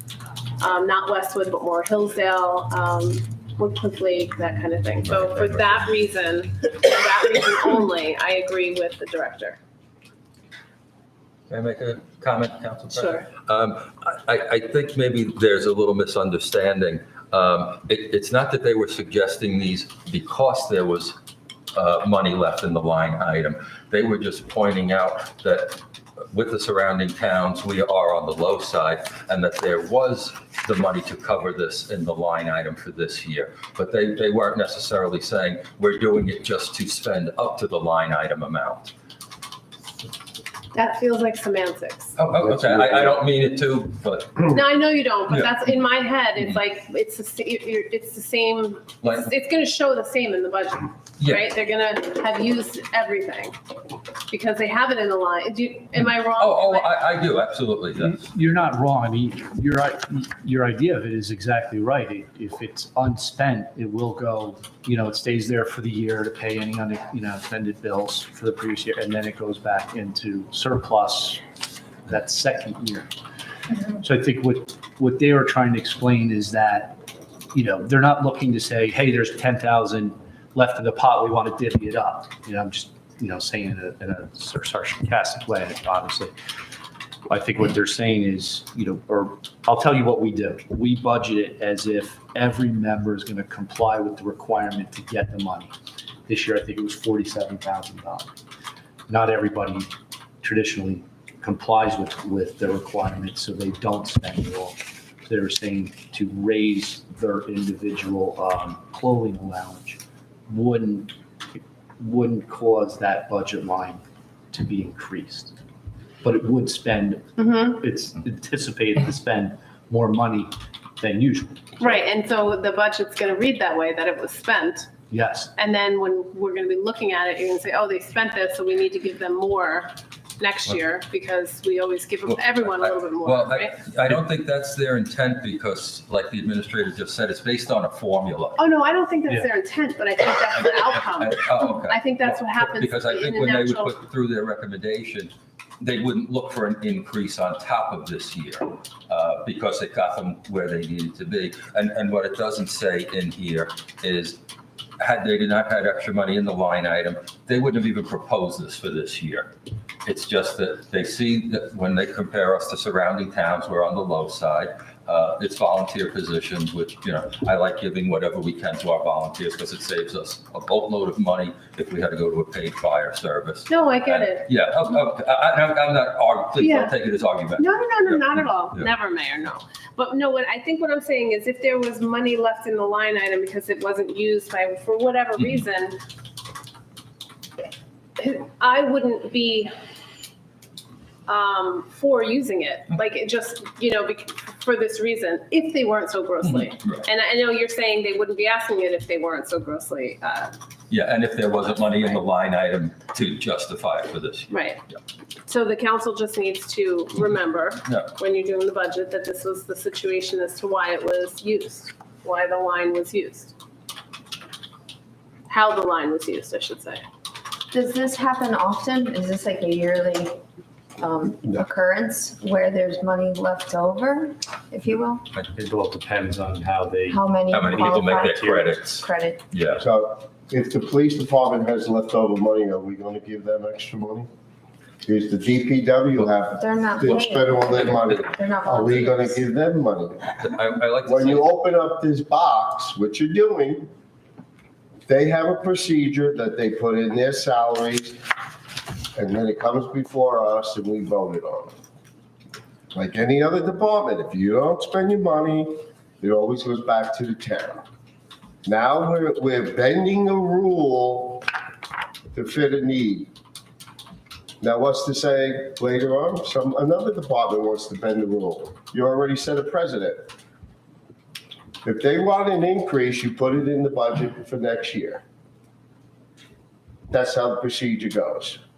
We can't stop bending rules, financial rules, because while we have extra money, we should get it. It doesn't work like that. Towns don't work like that. And that's just my opinion on that. I mean, Would you be more comfortable with making the ordinance effective for next year's instead of this year's? well, you can't make the ordinance. Yes, You're rushing an ordinance to suit a need, and that's not procedure. Wait, I'm confused on the rushing the ordinance because this is our fourth or fifth time discussing, so. And we already said that we were going to share it among the members if we were going to do it. I thought the increases were being shared across, I know they're different at the different levels, But you can't base our fire department on Woodcliff Lake or Westwood. why not? They have the industry, they have the money more than we do. But it's the. And I'm but I not don't think saying, the I'm not firemen- saying the officers don't deserve an increase, but the men deserve an increase. And you just can't say, well, we have leftover money, let's give it to them. Let's say the police department has $100,000 left over. Are we gonna break it up among them? Yeah, but they operate a little differently than we do. But you're creating a policy here. But I also don't think our firemen look at it, that they should not be compared to Woodcliff Lake or Westwood. It doesn't matter, a fire is a fire, a volunteer is a volunteer. But And I they're believe that basing- this also set the but tone they're for our basing- evaluation of our volunteers, and we all know right now, we should look at the ambulance corps, how hard it is to get volunteers and to get people to sign up to be volunteer fire. We all know that, firsthand. but we're talking about a procedure here that eventually could grow to another department. We're not saying that they're not worth the money. What we're saying is you have a procedure in this town, a policy, and you have a budget where you put in your raises, it comes before that, and we vote on it. That's what I was saying, do you want to change the rates for next year as a budget? Because this is an ordinance and that's what we would be Well, that's up changing. for them to submit it. Is the ordinance, but we can make the change and make Mr. Power, if we take this ordinance and we make it effective for the next year, is No, that, you can't do that. well, can we? No, no. We're very underpaid.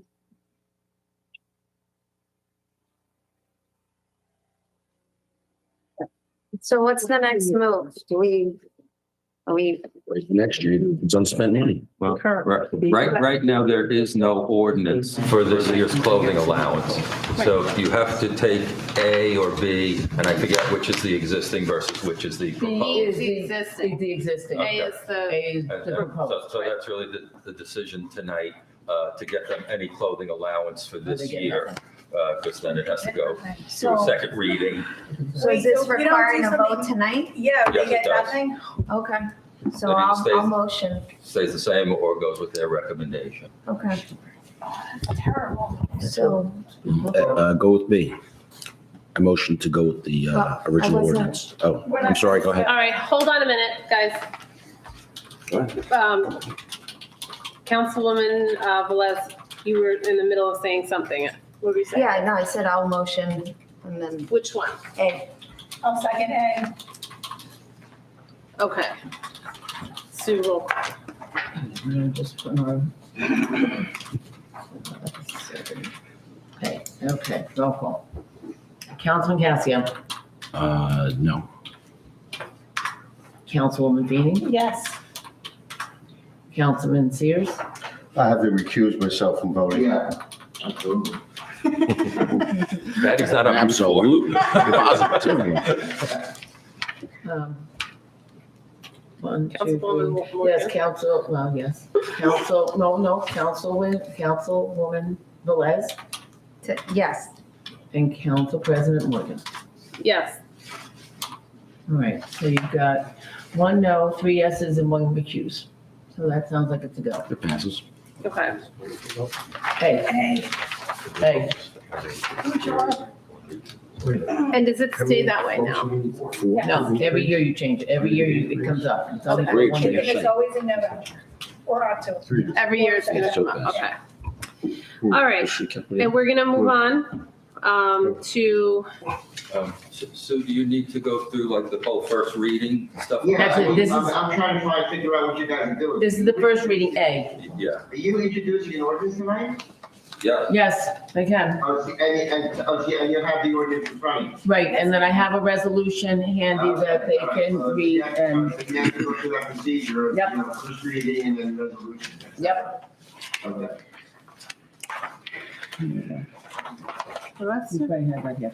This is going to be the resolution that you will use to introduce, and it's going to be A, not B. So we'll just make sure so it's A. what am not I, B. We're just going to say resolution 23-323, introducing of ordinance number 2313, an ordinance under chapter 87. Oh, I'm of the reading code. all of this? Not all of it, just the title. oh, As if geez you were doing- Louise, okay.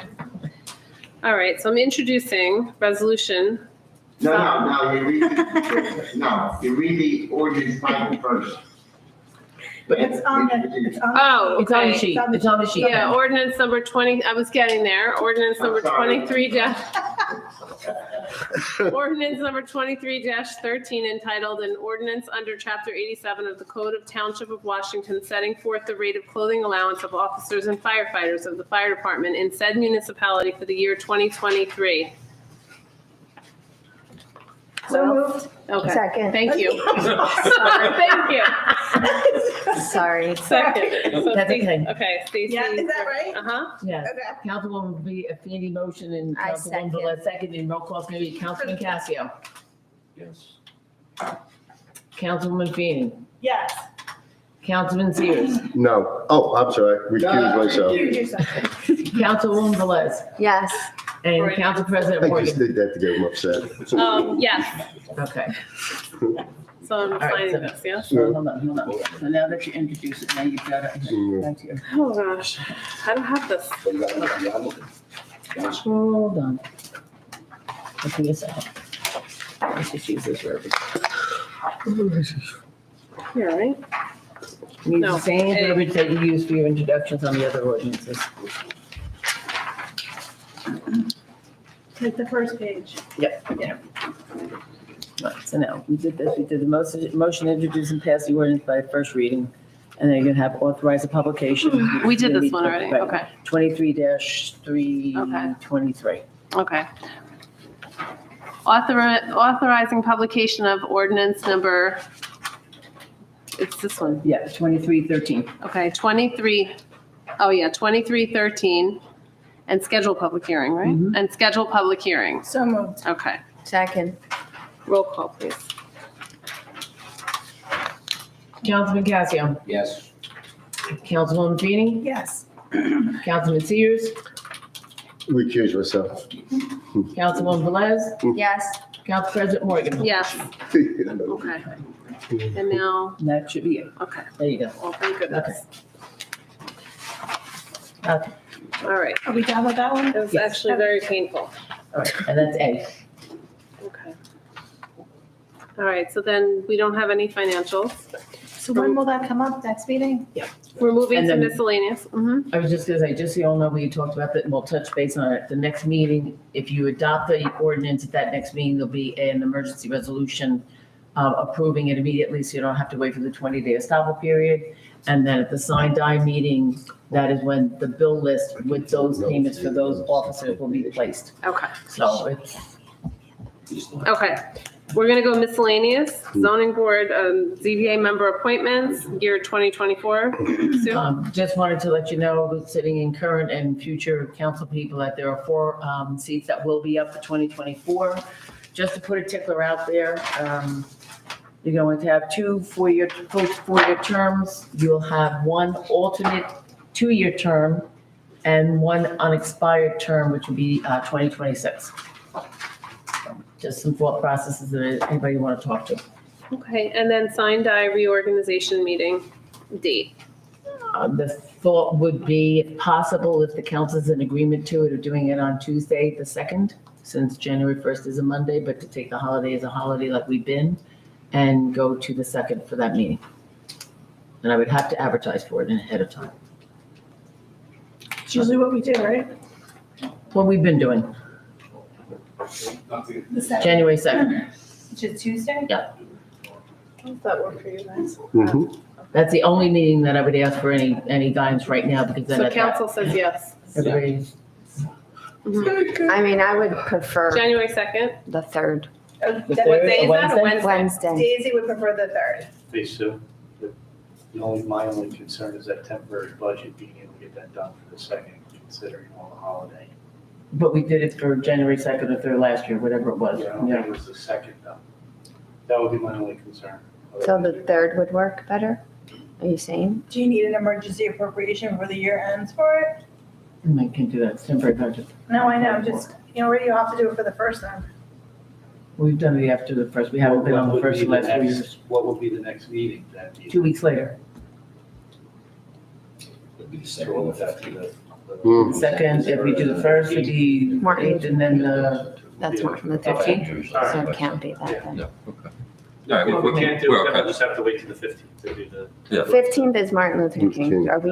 You Are we- weren't gonna do meetings on Are we that okay? day? That's up to whatever the new council is. Oh, okay. I will put that schedule out, and then you can have a discussion with one at that point. Okay, so is you guys, is it the 2nd or the 3rd or? I request the 3rd. I think now for the administration, it doesn't matter based on our conversation. Okay, so Councilwoman Velez is better with the 3rd, Thursday. Wednesday. Is it a Wednesday? Wednesday, the 3rd. Oh, New Year's is on a. Monday. New Year's Day is a Monday. Because Christmas is, On a Monday. is on a Monday. Councilman Cassio and 3 weeks from Councilman today. Sears, since you will be sitting here, do you have a preference? I'll put it in that one. I have a lot of work. Okay, the 3rd. All right, then I will advertise for the 3rd then. Thank you, gentlemen. Okay, you're welcome, the 3rd, all And right? No, just. Okay, is that Thank it? you, yes. All right, we do not have any closed session. Oh, why not? So, adjournment, So moved. yeah, thank you. Second? All in favor? Aye. Aye. Next meeting is December 18th.